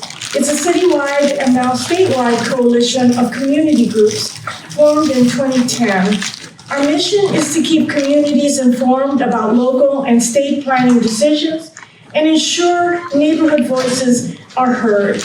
We collaborated with the planning department on the housing element preparation with 180 maps that our communities worked together to hand over to the planning department. We worked with the mayor's office in introducing guidelines for ED1 because ED1 was initiated without guidelines. And we often talk with legislators on state policy. We were invited to present the community perspective on land use and infrastructure priorities on the charter reform. Our suggestions today are based on a lot of community outreach we have done. And although we are not heads of departments of the city, we certainly interact with an awful lot of them. So Los Angeles is a uniquely desirable city, valued for its climate, neighborhoods, and geography, but we now face growing pressure to increase density through state laws which streamline approval and reduce public oversight. As we move forward, we must be clear-eyed about meeting these density pressures responsibly. The growth of our city requires future planning by all city departments with guidelines to ensure transparency, accountability, and respect for communities and the families that live in them. So we propose several charter amendments to achieve that balance. We will discuss quickly planning and land use, infrastructure, parks and open space, protection of our low-density residential and historic districts, and local land use authority. So the housing element, as you all know, the CHIP ordinance, community plans, and Recode LA work together to rezone the city, allowing for community input every step of the way. The housing element is state mandated every 8 years and became the 2,000-page CHIP ordinance, which then guides the 35 community plans. These community plans become the most community-intensive portion of the city planning process. The new zoning code, Recode LA, codifies the zoning of every property in the city to be compliant with community plans and makes most code-compliant projects ministerial or by right with no public review. We recommend, as seen on our pages here, number 1, because community plans address the unique character and needs of each community, it is important to maintain the 35 plans. And because of improved technical capabilities, we might even suggest that they expand the number of plans so it better reflects individual neighborhood identities and needs, allowing each community to be represented individually rather than combined geographically by geographic proximity, which often groups dissimilar communities together, making it harder to update these plans quickly. We agree that each community plan should be updated at least every 20 years. And because of Recode LA, which now codifies every property with development standards like height and setback and FAR, it will make most future development projects ministerial, and therefore it is unnecessary for the city charter to address any of these development standards further. No charter provisions should dictate development standards already defined in Recode LA. So only projects outside these zoning limits will then go to discretionary approval, and they should have full public review. So for projects going through discretionary review, all final decision makers for projects going through this process must be elected officials accountable to the public in order to allow for full transparency. We therefore also support keeping Charter Section 245 preserved in this charter. City Council must retain authority to review discretionary actions, And as we've talked to many of these council offices, this section of the charter is quite infrequently used. The planning commissioners and planning directors are not elected by the public and should not have final decision-making. We know there's been a lot of discussion on whether elected officials or appointed officials are more political, but we believe that ultimately final decision-making should be with people that we elect. So we also agree, like many others, that the planning and area commissioners should be required to have senior level professional credentials, and we've noted them on our section G. Go ahead, John. There are many reasons why projects are not being built in Los Angeles. One is the frustration that, I'm an architect, that we face on every project with planning department, building and safety, fire department plan check, and inspections during construction. There are constant disagreements. There's always changing of decisions. There's contradictions between departments. Therefore, we propose a community development department responsible for coordination, consistency, transparency, accountability, and timeliness. And that community development department would be to coordinate the planning department and building and safety, where often the delays and inconsistencies hamper timely approvals. This is another example of frustration in the city. And as an architect, work with developers, work with schools, work with people who do affordable housing. We all have to interface with the public, and this is always the frustration.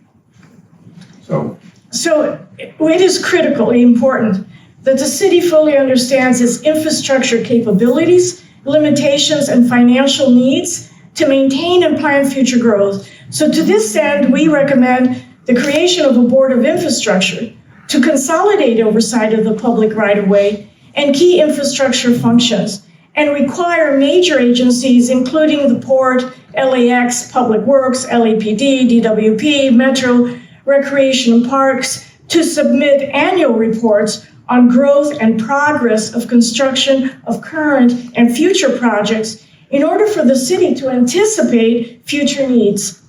To achieve success, we agree that an adoption of a capital improvement plan should be made with a rolling 5-year capital budget and a 50-year infrastructure planning horizon. Next slide, please. I think we go to the next slide. Okay, here. Next topic is rec and parks and open space. This prop is not working out. You can see where we have a red circle around City Park. This is just a small portion of the southeast San Fernando Valley. You're looking at a residence for hundreds of thousands of people here. There's one park. The other green space you see are either schools or a university, or up in the upper right top it says radio antenna. 20 acres of green space that has 3 radio antennas on it. That's about the biggest green space you have in this portion of the San Fernando Valley. We are needing open space and recreation space. So Los Angeles ranks 90th out of 100 US cities for parks.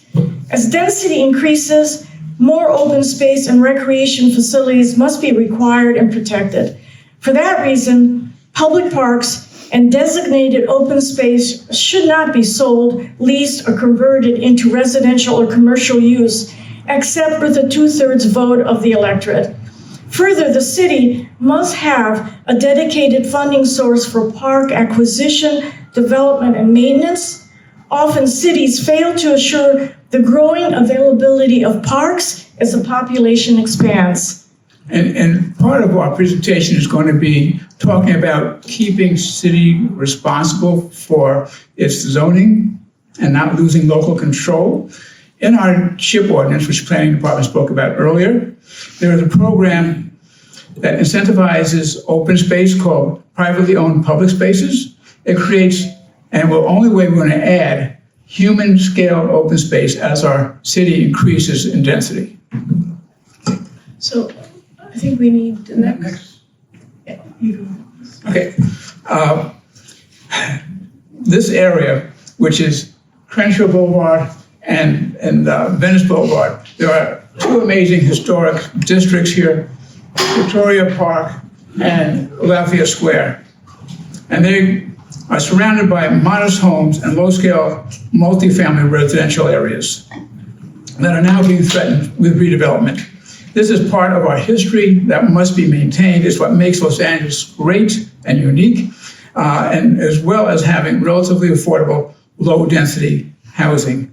But again, this area is being threatened with rezoning. Next slide, please. You can see a yellow circle.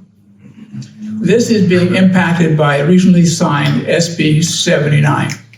Inside this yellow circle, you can put any place you want by right, 5 to 7 story apartment houses. So whether it is in Victoria Park, Lafayette Square, or the rest of the low density, single family, multifamily housing around it, that can all be by right turned into 5 to 7 story apartment buildings. Next, please. Okay.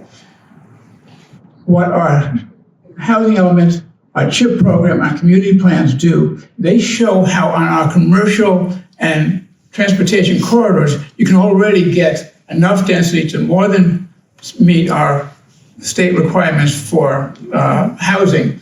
And that area that's shown in yellow it can handle over 6,000 residential units plus retail, commercial. And if you build to our commercial and transportation corridors, that's where our infrastructure already exists, and you can build on the existing infrastructure. If you start seeing apartment houses of 7 stories popping out up in that area around it in a big circle, how are you going to even plan for that infrastructure? But if our infrastructure or if our development stays on our transit and commercial corridors, the infrastructure can be rationally planned and expanded. So our other suggestion is the protection of our low-density residential and historic districts. Preserving these districts is essential to maintain the character, stability, and livability of Los Angeles. Often young families leave LA because they can't afford to invest in residential property. The city, through its housing element, has shown plenty of zoning opportunities on our commercial and transit corridors to more than meet the housing requirement. The lack of building on our commercial corridors is caused not by the fact that we have single-family zoning, but because of the slow approval processes, conflicting agency decisions, and economic market conditions, labor and material costs. So low-density residential zoning is not LA's major problem. Next slide. This slide shows an example of the impact of just one state bill. This is SB 79 again. Our housing element, CHIP ordinance, and community plans meet the state housing criteria and sensitively add density while paying attention to the individual characteristics of our communities. State bills do away with this approach. State bills have no criteria for open space, no criteria for objective design. Actually, they say you cannot do anything like that, and no landscaping criteria. This is a charter city. You're responsible for looking at a charter. Why would any charter want to give up local control or zoning? Next slide, please. We suggest the City Council, the mayor, and city attorney shall have a mandatory duty to defend and uphold the city's zoning authority against any state law or regulation that seeks to preempt, override, or otherwise diminish local zoning and land use controls, including actions taken by the state under a declared emergency. The city shall pursue all available legal, legislative, and administrative remedies to protect the integrity of its charter-based zoning powers. This includes resolutions relating to current, I'm sorry. Okay. So that last sentence, I wanted to just clarify what I meant by that.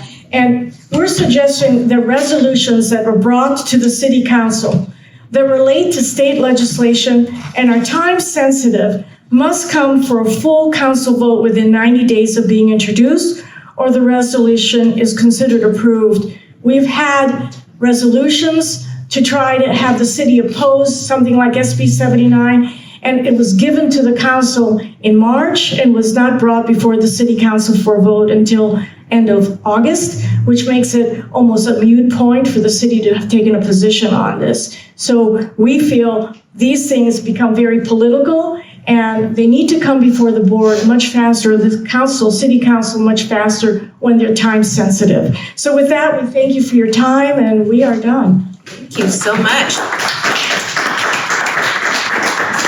Any questions from any commissioner? All right, thank you. Thank you so much. So next we'll have Mr. Christensen.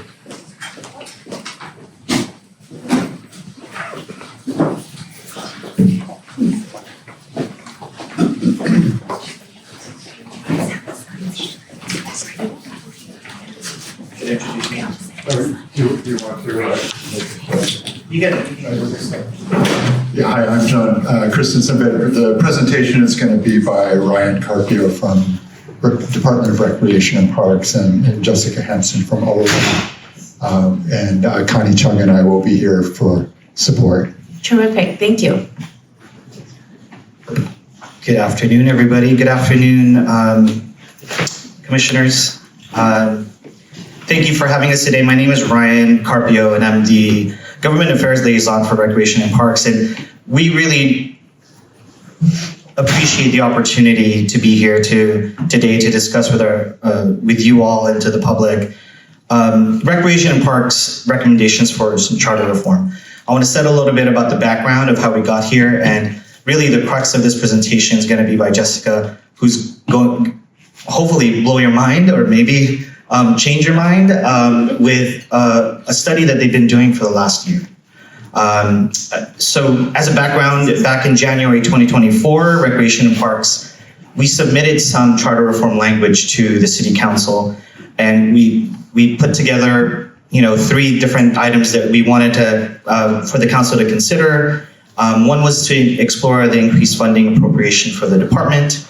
One was to be able to lease to Los Angeles Unified School District. And then finally, to create language to support, to allow our part-time employees some benefits. A lot of those things were very general. A lot of them, especially the employment one, it was connected to a lot more charter language that's beyond recreation and parks.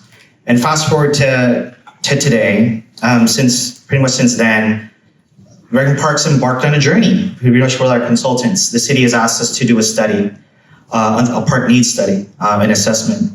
And that began in January 2025. The study is now in draft form. We just finished the public comment period of it this October 15th. So we have a very big, robust study to present to this body for consideration. Involved a lot of meetings, and the results of the assessment is really making things very clear about the funding for recreation and parks. And really today, we recognize the fiscal realities of the city, and our goal is really to sort of illuminate some of those realities for the department, not just to ask for money, but to propose some structural changes in the charter that would help modernize our department and ensure greater financial sustainability. So you'll hear today some comments about RAP's charter appropriation and a little bit of details on that. How we want to protect dedicated parkland, to clarify our authority when we do lease out on properties and acquire parkland. And finally, something I don't know too much about, but how to issue our own debt for the department. And so these updates, again, you'll hear from Jessica from our partners at Olin Partnership. And you'll hear John and Connie are also here to answer any technical questions that you may have. But really our hope from the department, and we really shout out and kudos to our consulting team who has been lockstep with us, especially with our planning team from the Department of Recreation and Parks, to really go out into the community and hear from everybody about this great work, and also to share with you all what that work means, how that valuable, not just stories, but hearing from the community, how it translates to what the park department needs. So without further ado, I want to introduce Jessica Henson from the Olin Partnership to go over the presentation. Thank you all so much. Thank you. Thank you, Ryan, and thank you all commissioners for giving your Saturday to this really important work. I feel Angelino as well, so I appreciate all that you're doing. We can go into the next slide. Just to mention Connie, who's from HRNA, is an economic advisor, going to be presenting some things so she can answer tough questions. And John is a parks expert at UCLA and just nationally recognized as well. So I'm happy to have them here with us. We have one of the most iconic and amazing broad-ranging park systems in the country, from equestrian centers to recreation fields to natural areas. It's really incredible. Next slide. We operate over 500 different sites around the city. Some are owned and some are leased, but all of them fall under the jurisdiction of the Department of Recreation and Parks, and it's a very large system. We've been doing this initiative this year that's council directed and board directed by the Department of Rec and Parks commissioners to really understand the assessment of our needs. The last one was in 2009, and the last one that had any sort of significant funding mechanism was actually in 1996. So we're a little overdue for assessing where we are in those situations. We've been doing that looking at the diversity of the communities. We've had over 100 meetings and just tens of thousands of people that have taken surveys or engaged digitally. And we're looking at guiding that future investment and really looking 25 years and beyond. So this is not just 1 year to year sort of situation, but long term. So where is the department today? Right now, as you know, we're one of the semi-proprietary departments like the libraries and as designated in the charter. And one of the things that we've done this year a lot with, you don't have to read all of this slide, but just so you know, the community is pretty confused about what Rec and Parks can and can't do in the charter powers. So we've actually made a series of graphics and given educational presentations this year about what Rec and Parks can do. And that's been really helpful for people. And it's helped people provide feedback to us like, oh, why can't Rec and Parks control how this leasing happens? Or why can't Rec and Parks help do this? Because it seems natural to the community that some of those things Rec and Parks would have already been doing. Also, it's worth noting, and everyone in this room knows, that Rec and Parks is really on the front line of a lot of our services in the city, maybe that weren't the case 100 years ago, but from emergency response to childcare to other facilities. So we've been diving deep into the budget, and a lot of credit to Connie for working with us on this at Olin. We've been in a 5-step process to evaluate budget, be transparent about the last 25 years. We've looked at other cities. We've identified gaps. We've looked at both like capital and deferred maintenance as well as operating, and we've been looking at funding sources for those gaps. This was mentioned in the last presentation, which was really helpful to lead up to us. We've unfortunately dropped to 90th of the top largest 100 cities of the country. This is a lot due to how we fund our parks. We are one of the lowest in terms of our per capita spending compared to our peers around the country, spending less than $100. When some of our other cities are spending $155 or up to upwards of $500 per acre. But in the meantime, there's some great news. Over the last 25 years, we've added over 1,000 acres of parkland, and we're really thinking about into the future the additional needs for park space we have.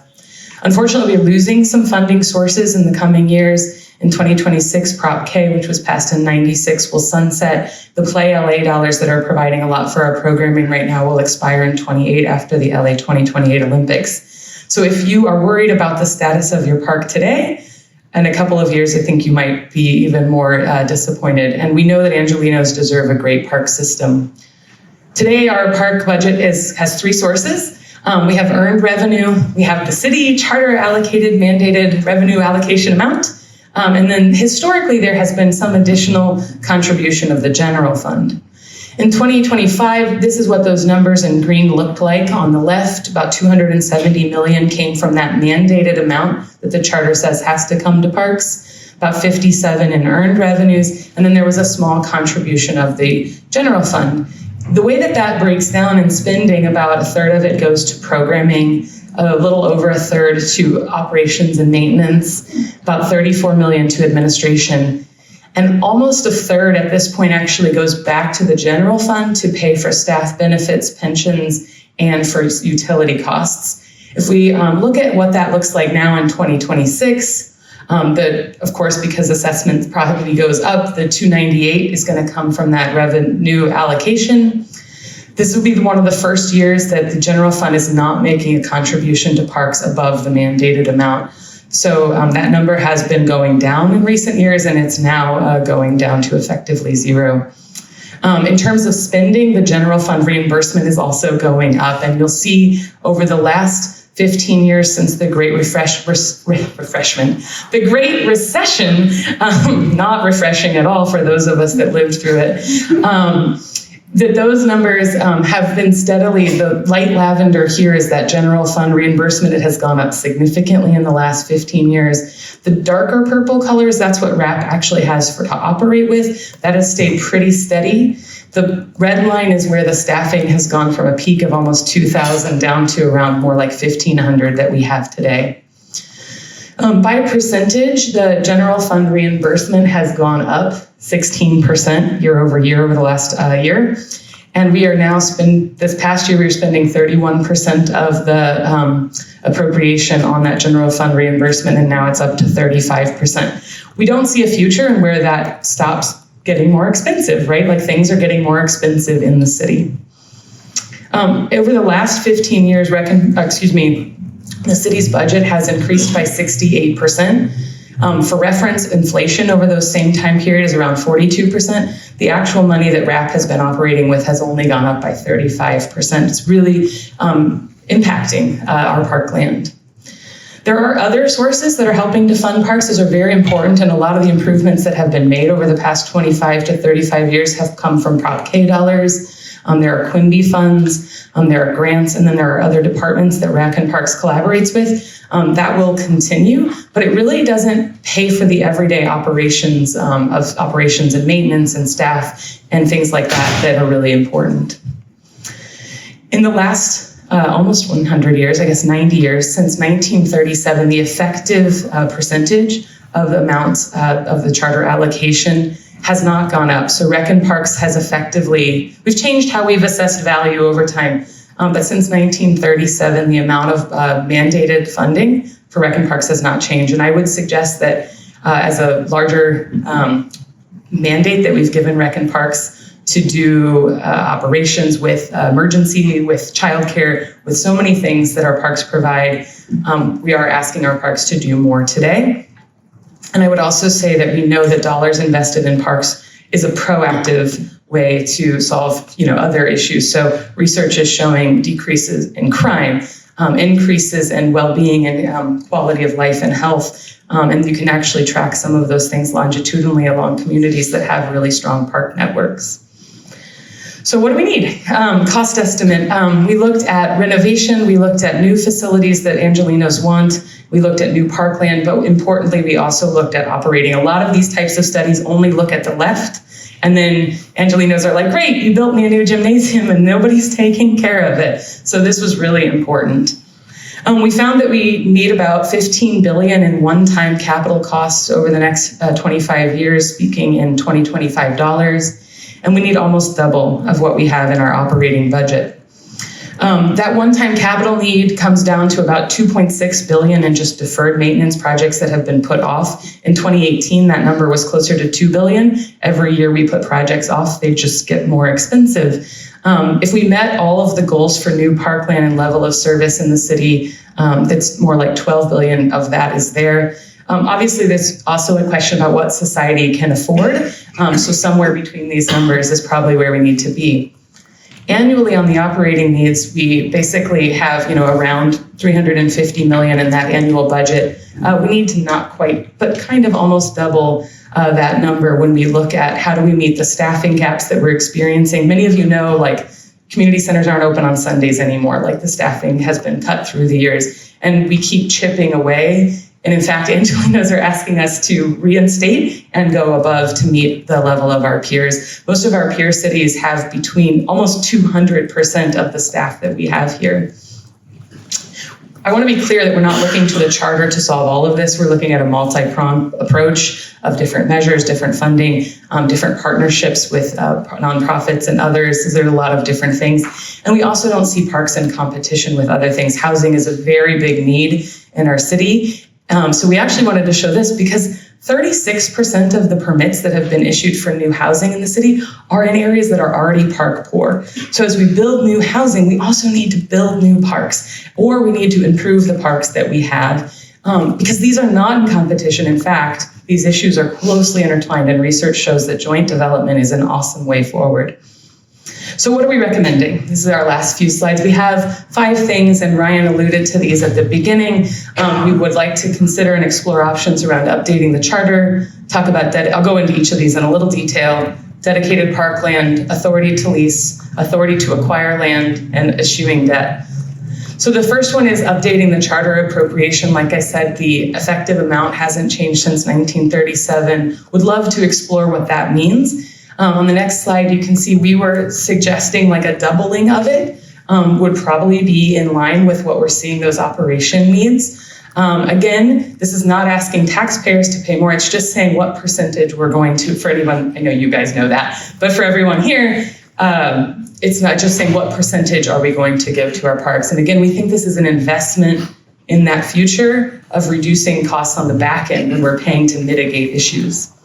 The second is about dedicated park property. We've heard from communities this year a lot of anxiety around property going away. And so how do we protect that? The third one is the RAP clarifying leasing authority. It's difficult when working with different groups, when RAP doesn't know how long their authority is. There's some unclear language in the charter. How do we clean that up so that if an entity is making a long-term investment in the park, they know what that lease length is? The authority to acquire parkland. So the charter does give RAP the authority and say that they can get property in the name of the city. But as the city is organized, RAP actually has to get the assistance from the General Services Department. It's a lot of inefficiency. So how can we make that cleaner? And then lastly, the ability to issue debt. Other departments can already do this. We're suggesting that if RAP could do that, they could actually bond against revenues that are going to come in. So we know that RAP, for example, has about $60 million in earned revenue a year. Right now, they can't bond against that. So it's inefficient that they can't use all of the tools at their toolkit to make our parks better. Thank you so much for your time. John, Connie, Ryan, and I are here for questions. Hopefully, we didn't go over. Yes. Yeah. I know you guys have a long day. Thank you. Do any commissioners have any questions?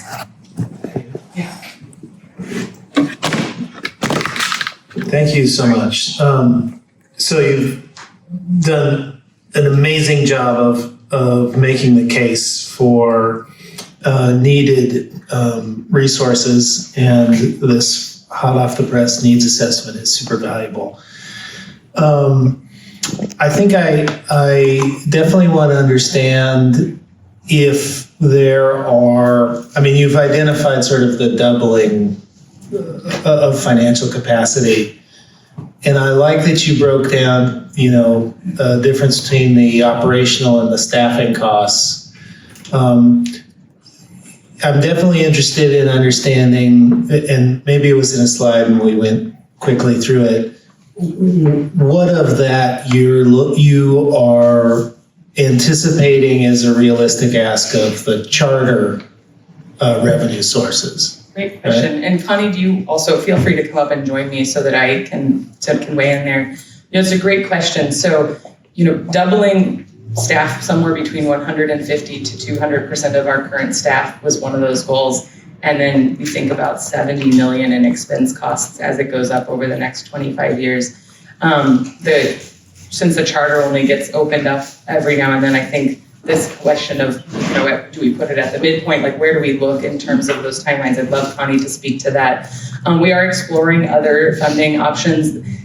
Generally, a lot of other funding options, it's easy to get funding through grants or through QIMBY or through things like Prop K for new projects and the associated things with them.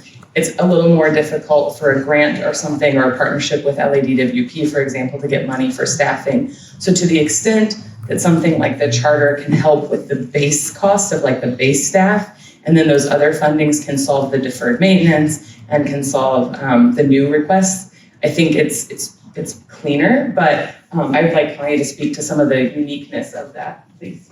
Well, I think you hit it on the head. I would say that what we saw in the budget comparisons, both to other cities, peer cities, as well as aspirational systems, and the just plain needs of LA's park system are that they simply do not have the staff to maintain. So I think primarily we would anticipate that increased charter appropriation to go to the staffing and maintenance and just running of the system to the level that LA really deserves. And then use that to better seek out partnerships through dedicated staff resources inside the department that can amplify that to clarify and build on the leases and concessions that already exist to be able to generate more from that, and then to be able to tap into some of the other financial tools that Jessica mentioned. Yeah. Okay. Please do. I want to add something mostly for the public to hear, but when the city gives us budget money, there's no infrastructure there. I know this is an infrastructure kind of discussion, but most of our infrastructure dollars comes from grants and the expiring Proposition K. So that appropriation really goes to personnel.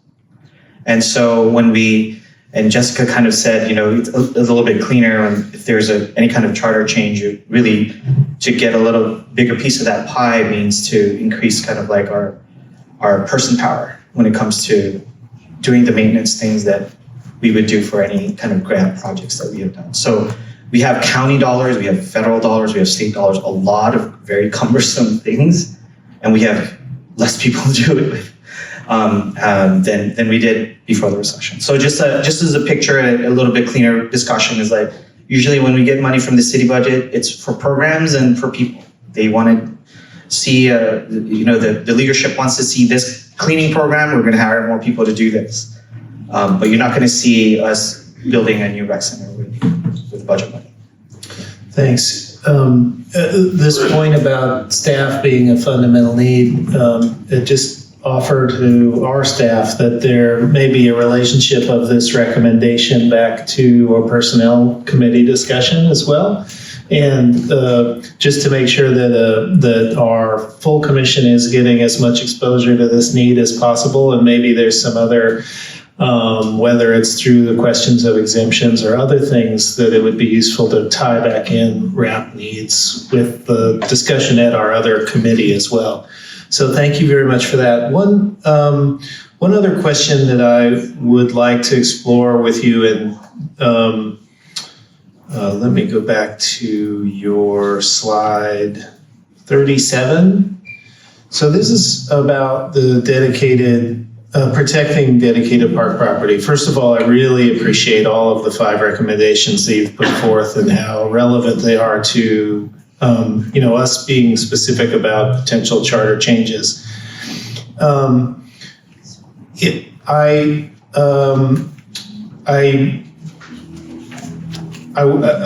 won't burden this committee with all of the interest that I have around your different acquisition and leasing and thing questions, but one point where maybe I'm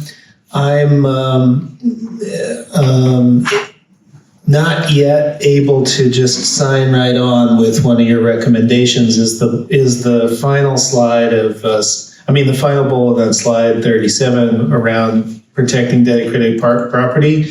And this is about the provision of equivalent park land whenever park land is found to be unsuitable.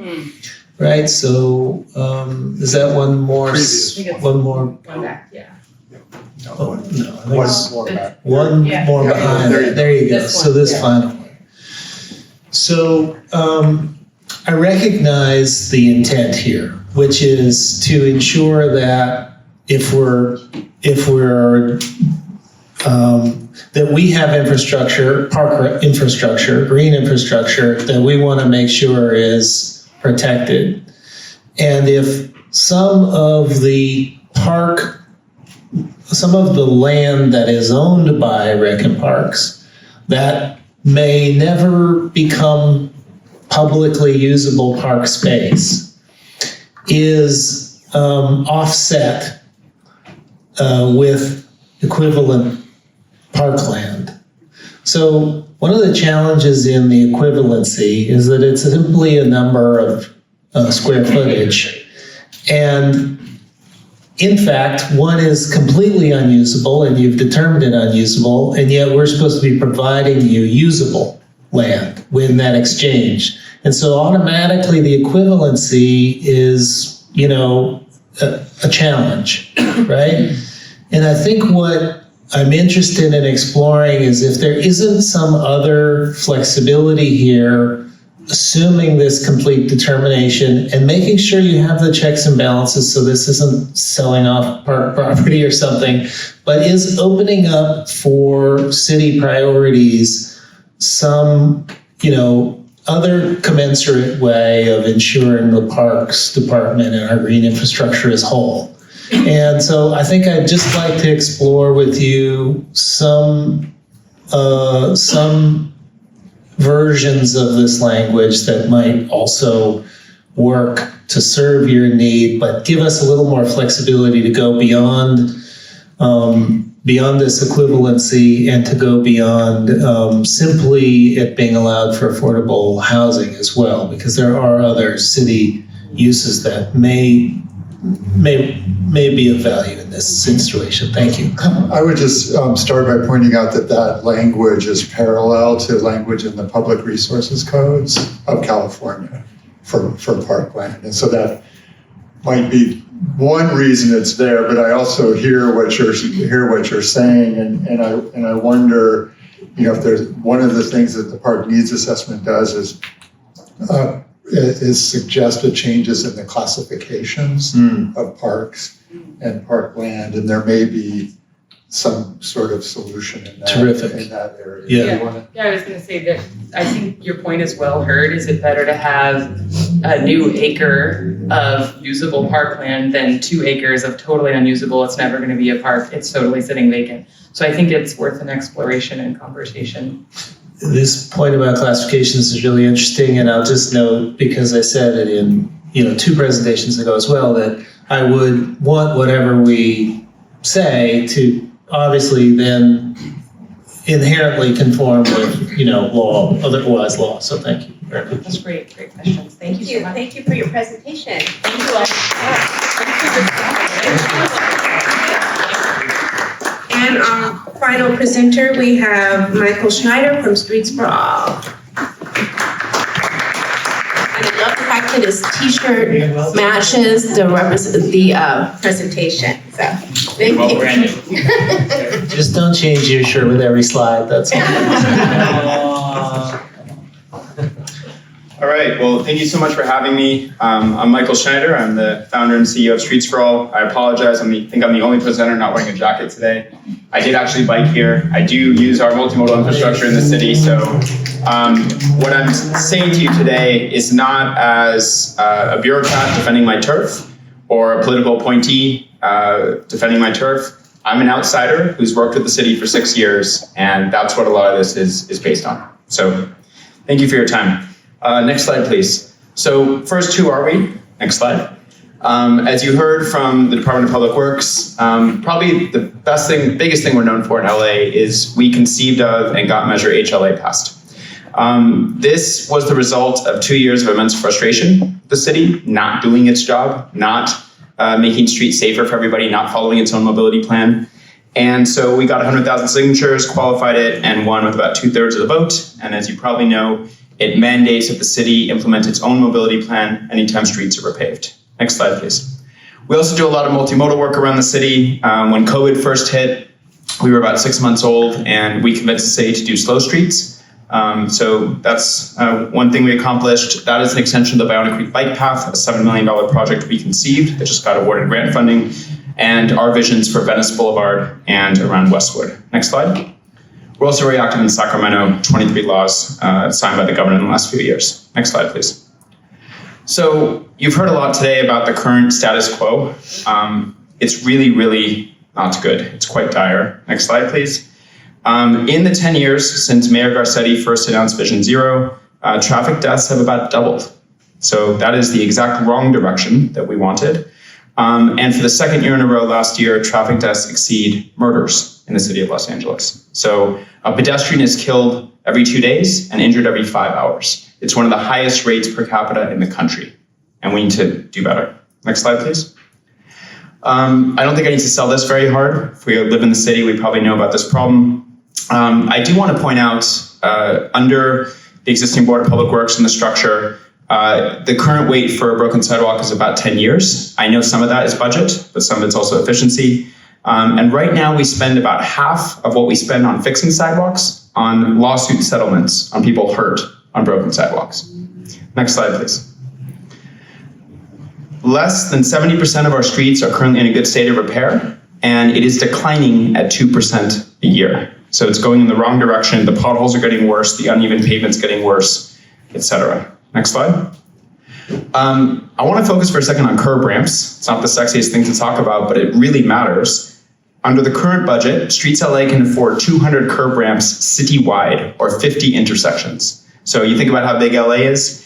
The problem with that is these are required under ADA. Anytime we repave a street, do major work. So without the ability to efficiently construct these curb ramps, we can't repave, we can't install bus lanes, we can't install bike lanes, we can't do crosswalks. This one issue holds everything else back. Next slide, please.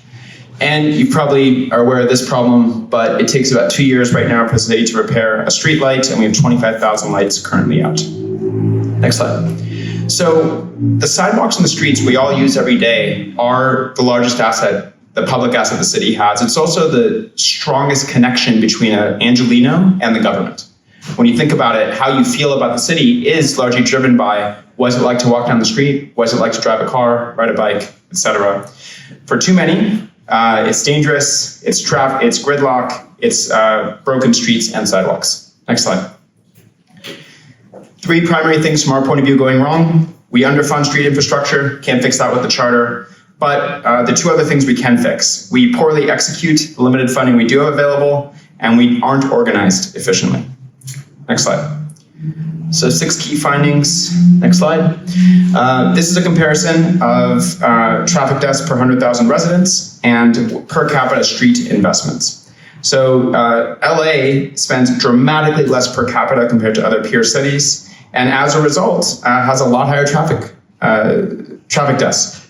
Double San Jose, double New York City, almost triple Boston. So our lack of investment and our lack of organizational efficiency in the city has a lot of dire consequences. Next slide. Both BSS and DOT are historically understaffed and underfunded. This is inflation-adjusted numbers. Compared to 2015, we're spending about 15% less, and things are getting more expensive. Post-COVID, construction costs went up, etc. Next slide. And things get a lot more expensive when we wait, not just because of inflation and things like that, but there are cities, not LA, where they do yearly slurry seals on their streets. And the reason they do that is a maintenance coating, and that prevents the street from going into a worse condition and needing much more expensive reconstruction.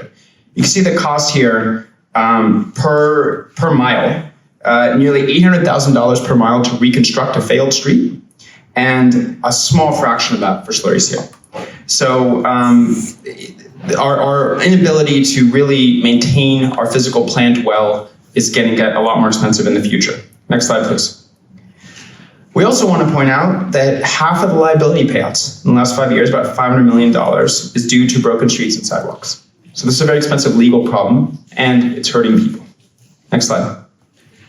The way we separate asphalt work, sidewalk work, striping of the streets is unique. San Francisco is the only other peer city that does it this way, but all of these other cities, New York, Chicago, etc., have a single consolidated department that manages not curb to curb, but property line to property line. Next slide. I also want to say that from our point of view, the Board of Public Works is very antiquated.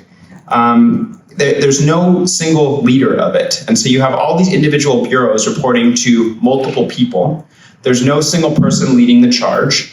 It's the last relic of the 19th century, really, and it's the only full-time board in the city that's like this. We think a department head might be a lot better. Next slide, please. Okay, so here are our 4 recommendations. Number 1, next slide. You've heard a lot about this, I won't dwell on it. 5-year CIP is a no-brainer. We should build that mandate into the charter. I also want to point out that the yearly budgeting process is chaotic and inefficient. City departments spend about 3-4 months, about a third of the year, jockeying for money, jockeying for attention from the mayor, and it's very distracting, and then we repeat it again 9 months later. Moving to a 2-year budget cycle will allow for longer-term thinking and be far more efficient. I also want to point out that both New York and Chicago have 5-year CIPs built into their charters. Next slide. We think the Board of Public Works should be replaced with a director. We think a single leader can set the vision far better than a board. It is the only full-time paid board left, and it's often just made up of political appointees, not necessarily people with experts in civil engineering, administrative professionals, etc. And we don't think the bureaus under the Board of Public Works operate as efficiently as they could with this diffusion of leadership. We think a single director would do that and fix that problem. Next slide. I don't think anyone's talked about this idea, but we wanted to bring it up with you. So as the largest public asset, streets and sidewalks, we need reliable operating funds to maintain them. And right now, it's a ping pong ball. If the city's flush, maybe you get a little more. Right now, we're the opposite of flush, and you get a lot less. And it's very hard. You know, the asphalt doesn't care if you're rich or poor. It's going to degrade. So we really should fix that. There's also a lot of special fund money, Prop A, Prop C, Measure MR, et cetera, that's not used as efficiently as it could be. Next slide, please. Sorry, go back one. Thank you. So right now in the charter, Recs and Parks and library departments have a dedicated percent of taxable property values, guaranteed. So we know those departments are gonna run and operate regardless of the city's overall budget situation. A 0.05% built into the charter of assessed property value in a combined DOT and BSS budget would be about $430 million, or simply a return to 2022 funding levels. And it would allow for longer term planning, and it would allow for consistency, because we do need to maintain our physical plan consistently. Next slide, please. LADOT, as you probably know, is not a charter department. It was created administratively. We think it should be a charter department, and we simply think in the charter it should have the responsibility to construct, excavate, and maintain streets property line to property line. We are very unique in not doing this as a large city. If you go to the next slide. DOT's ability to do work and to accomplish things like Vision Zero, which as I just showed you is going in the exact wrong direction, is really hampered. They can't do curb ramps. So if DOT, if there's been a series of crashes and people have died in the street and the city's had to pay out money and we want to fix it, DOT first has to get in line at the Bureau of Street Services for repaving, get in line to have curb ramps done. They're powerless to do any of that. It's not an efficient way to get and deliver projects. There's also a lot of competing efficiencies, competing priorities. The Bureau of Street Services cares, is the asphalt smooth? That's really their North Star. Do we have smooth asphalt? DOT cares about Vision Zero and speed humps and multimodality and all sorts of other things that don't just involve asphalt and concrete. Other peer cities, New York and Chicago, I was recently in New York, I was walking around, I'm like, man, these streets simply operate better. They're more multimodal, they're in better conditions. Some of that's budget, but some of it's simply the fact that NYDOT has authority property line to property line. It simply works better. Next slide, please. So this is a visual representation of what DOT has control over today. They can do signage, they can do signals, they can paint bike lanes, they can stripe crosswalks, they can stripe lines in the street, but they don't do sidewalks, asphalt, curbs, or bus islands. And if you look at this, it's a really incomplete picture of what a street is. If you go to the next slide, our suggestion is putting certain responsibilities under DOT that currently rest in BSS would allow for a singular authority, property line to property line, and they could do all of it. And there's a single department that's responsible. You eliminate the lack of coordination that often happens, and we think we'd have each dollar we spend would go a lot further. Next slide. So you've heard a lot about different options. You've heard about moving DOT inside Public Works. Functionally, that would demote DOT. You would still have separate bureaus that would have to coordinate, and you add a bureaucratic layer, the current Board of Public Works, that is really focused on contracts, asphalt, concrete. These are not bastions of progressive thought with transportation. On the other side, if you move LADOT inside BSS, it's kind of the same problem. And again, BSS is focused on asphalt, concrete, the condition of the street, not how it's used.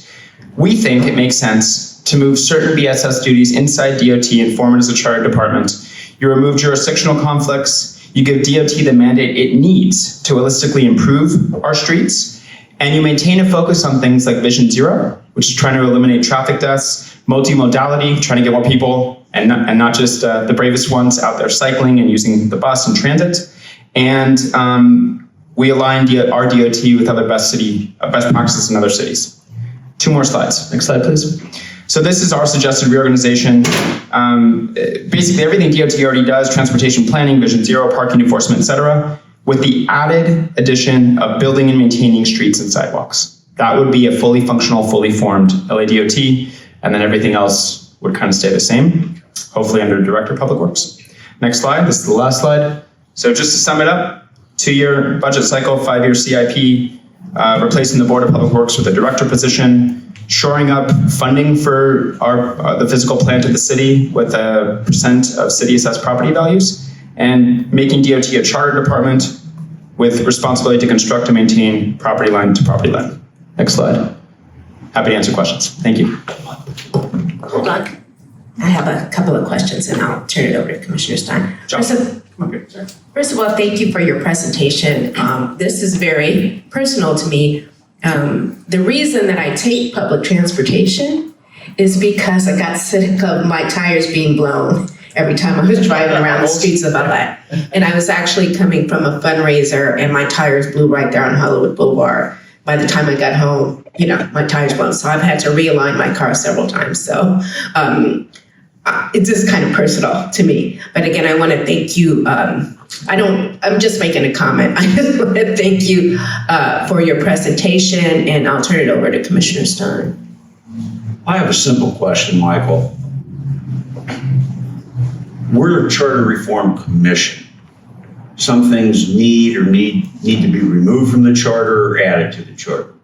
And a number of things that you're suggesting, do they need to be in the charter, or should they be done by ordinance that really doesn't require the charter commission to even enter into the discussion? It's a great question. In theory, we could do a lot of things outside of the charter. For example, Recs and Parks doesn't need a dedicated budget line item in the charter. We could just agree as city council and the mayor to do that. The reason we put certain things in the charter is because they're really important. So the library and Recs and Parks funding was put there specifically in the charter because they didn't want it messed with in a future budget committee. We think that as the largest public asset, our sidewalks and streets are really important. And so it may not technically need to be in the charter, but I have to tell you, multiple mayors over about 2 decades have tried to merge DOT and BSS in some way, and the politics of it have always gotten in the way. So we view this as a I don't want to say once in a generation, but it kind of is once every 25-year opportunity to get it right in the charter. Since our actions, whatever actions are taken, are reviewable by the city council from a pragmatic political analysis, aren't you better off working with the council and trying to have the commission do something, and then the council, if they disagree with it, may eliminate that? Well, that happened with districting too. So that kind of happens in our city. Someone makes a recommendation, council. My hope for our policy analysis on this question to really incorporate this idea of, whether it's just an amount of money, but what the value of that kind of O&M investment is relative to capital funding. Because as we're here talking about infrastructure and capital funding, we know that capital funding is secured in different ways than operational funding. And so I just wanted to make sure that we're calling out that distinction so that when it's reflected back to us, these ideas, that we're understanding the difference between the ability to finance and achieve capital funding versus the regular routine operational funding. So thank you. Can I add one quick thing to your point, which is the city has been very successful in winning grant funding from the outside. We are currently at risk of giving back tens of millions of dollars that we won because we can't deliver the projects on time. And the capital funding often only applies to the bulldozer, the roller, the actual construction work, not the staff needed to execute the project and deliver what the grant is paying for. So it's really costly for us to not have a consistent source of revenue and consistent staff to deliver those projects. And we're at risk of losing a lot of money that we fought hard to win. Agreed. And my experience on grant funding at the city is both that it is not sufficiently coordinated and therefore not maximized enough, but also that there are these gaps that leave us vulnerable even when we do secure that funding. And this is another, what you've stated there in terms of staffing is another point back to our personnel committee as well. So one last question before I close up here. It relates to your very helpful presentation about how street services and DOT could be combined. And that obviously relates to the conversation you've been hearing and been a part of about what sort of coordination there is or needs to be around the capital work broadly and also Board of Public Works. So I like very much that you were willing to break those two, the Bureau and the department, into their component pieces and not just simply out of practicality, just take the entirety of one into another. And I think that's an area where we should be open to.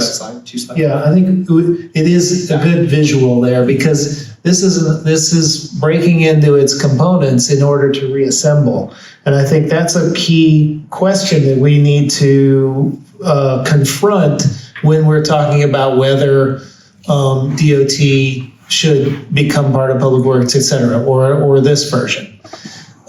Is there a reason, I get to my question here, is there a reason you didn't include the Bureau of Street Lighting into DOT as well in this scenario? You have an answer or you want me to answer? Yeah. This is Josh, by the way. Hi, Josh. My name is Josh Bredevo, and I led a lot of the research for this. This was kind of our minimum viable proposal. We're just making a charter adjustment to move streets and sidewalks into LADOT. I think there's a lot of reasons that it might make sense to have something like streetlights also in this kind of consolidated streets department.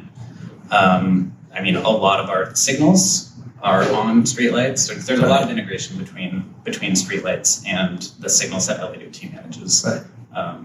And there's examples of other major cities. On our website, we walk through this very similar diagram. We have it for the 15 largest cities in the country, if you want to do an easy comparison. And there's examples where streetlights are included inside of a streets and sidewalks led department. But I want to point out that this is not our brilliant idea. We looked at what's working well in other cities. With the same amount of money, no change in budget, you get a lot more bang for your buck under that structure. That's why we propose this. Yeah, thank you very much. And I'll just note also that there's sort of a distinction in these bureaus and departments about operating, delivering infrastructure, and then providing sort of a service to the others, like the Bureau of Contract Administration, the Bureau of Engineering. In many ways, they're providing a service to these other activities. And Streets LA, Bureau of Street Services as well, in many ways, their construction capacity is like that service provision. So there's a couple different ways to sort of slice this in order to look at what's a good way to reassemble it.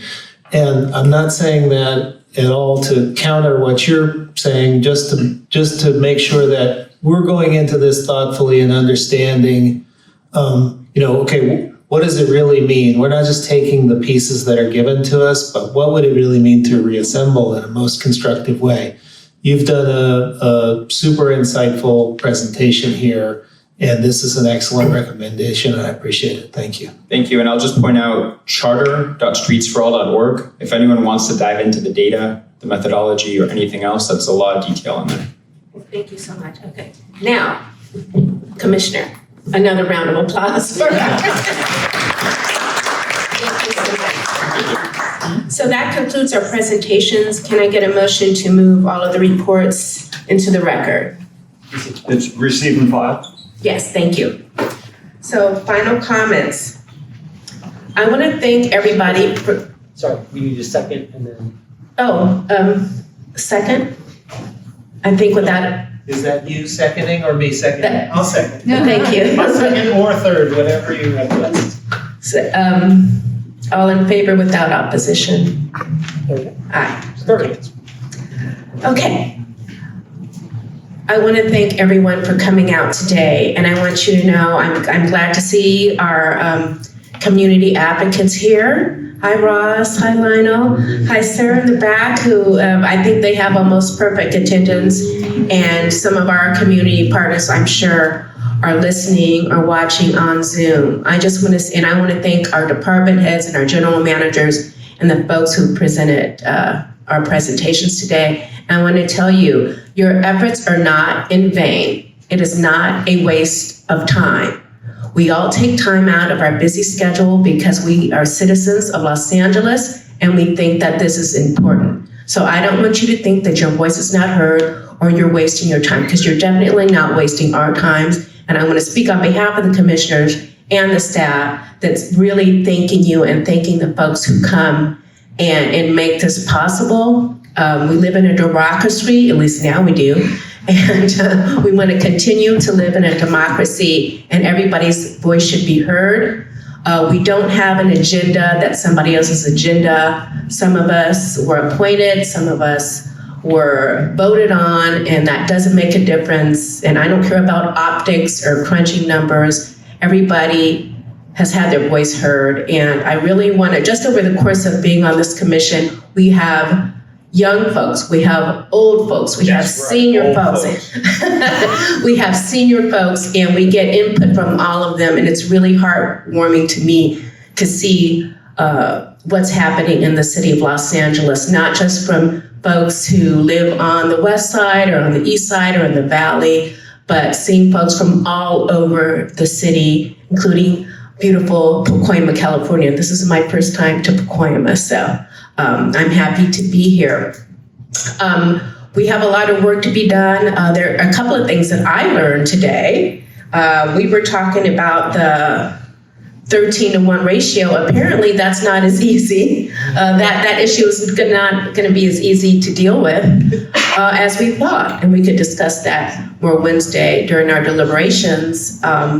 Another thing, the go around to either create a Department of Public Works versus the Commission, which is an area where it's going to be deliberating on. That's easier said than done either way. So there's always a loophole. So those are things we're going to have to deal with. I'll talk to the staff later about some things. I have so many notes and so many questions. I am going to turn it over to any other commissioners who wish to make any closing remarks.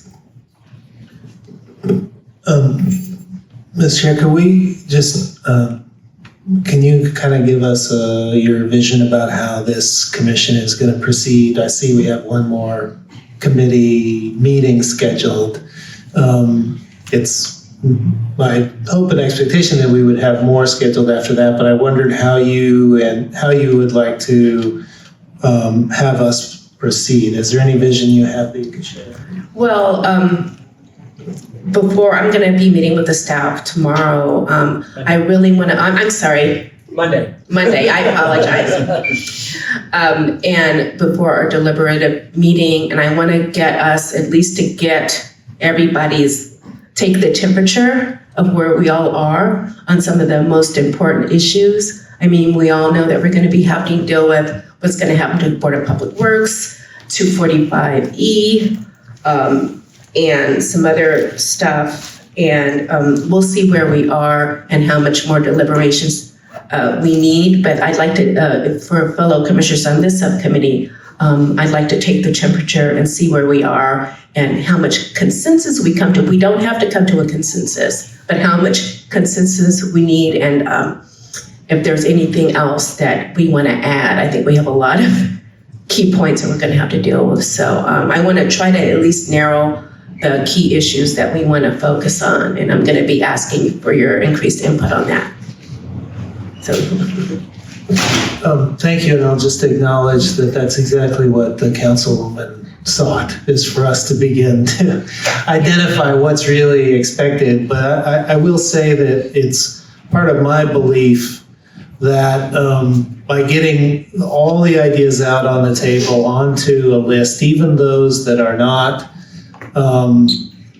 ultimately the subject of a recommendation that we make as this committee or as the full commission, is valuable to future action that propels continued analysis of the charter. So I would just encourage us to be, to embrace the breadth, at least for building the understanding of the future. And that's not to say we're going to be able to tackle all of those things, but when good ideas come to us from advocates or from the public, I don't want them lost. I want them on a list, so that our successors of this commission on a future commission can have a head start in grappling with what we've tried to grapple with thus far. Thank you.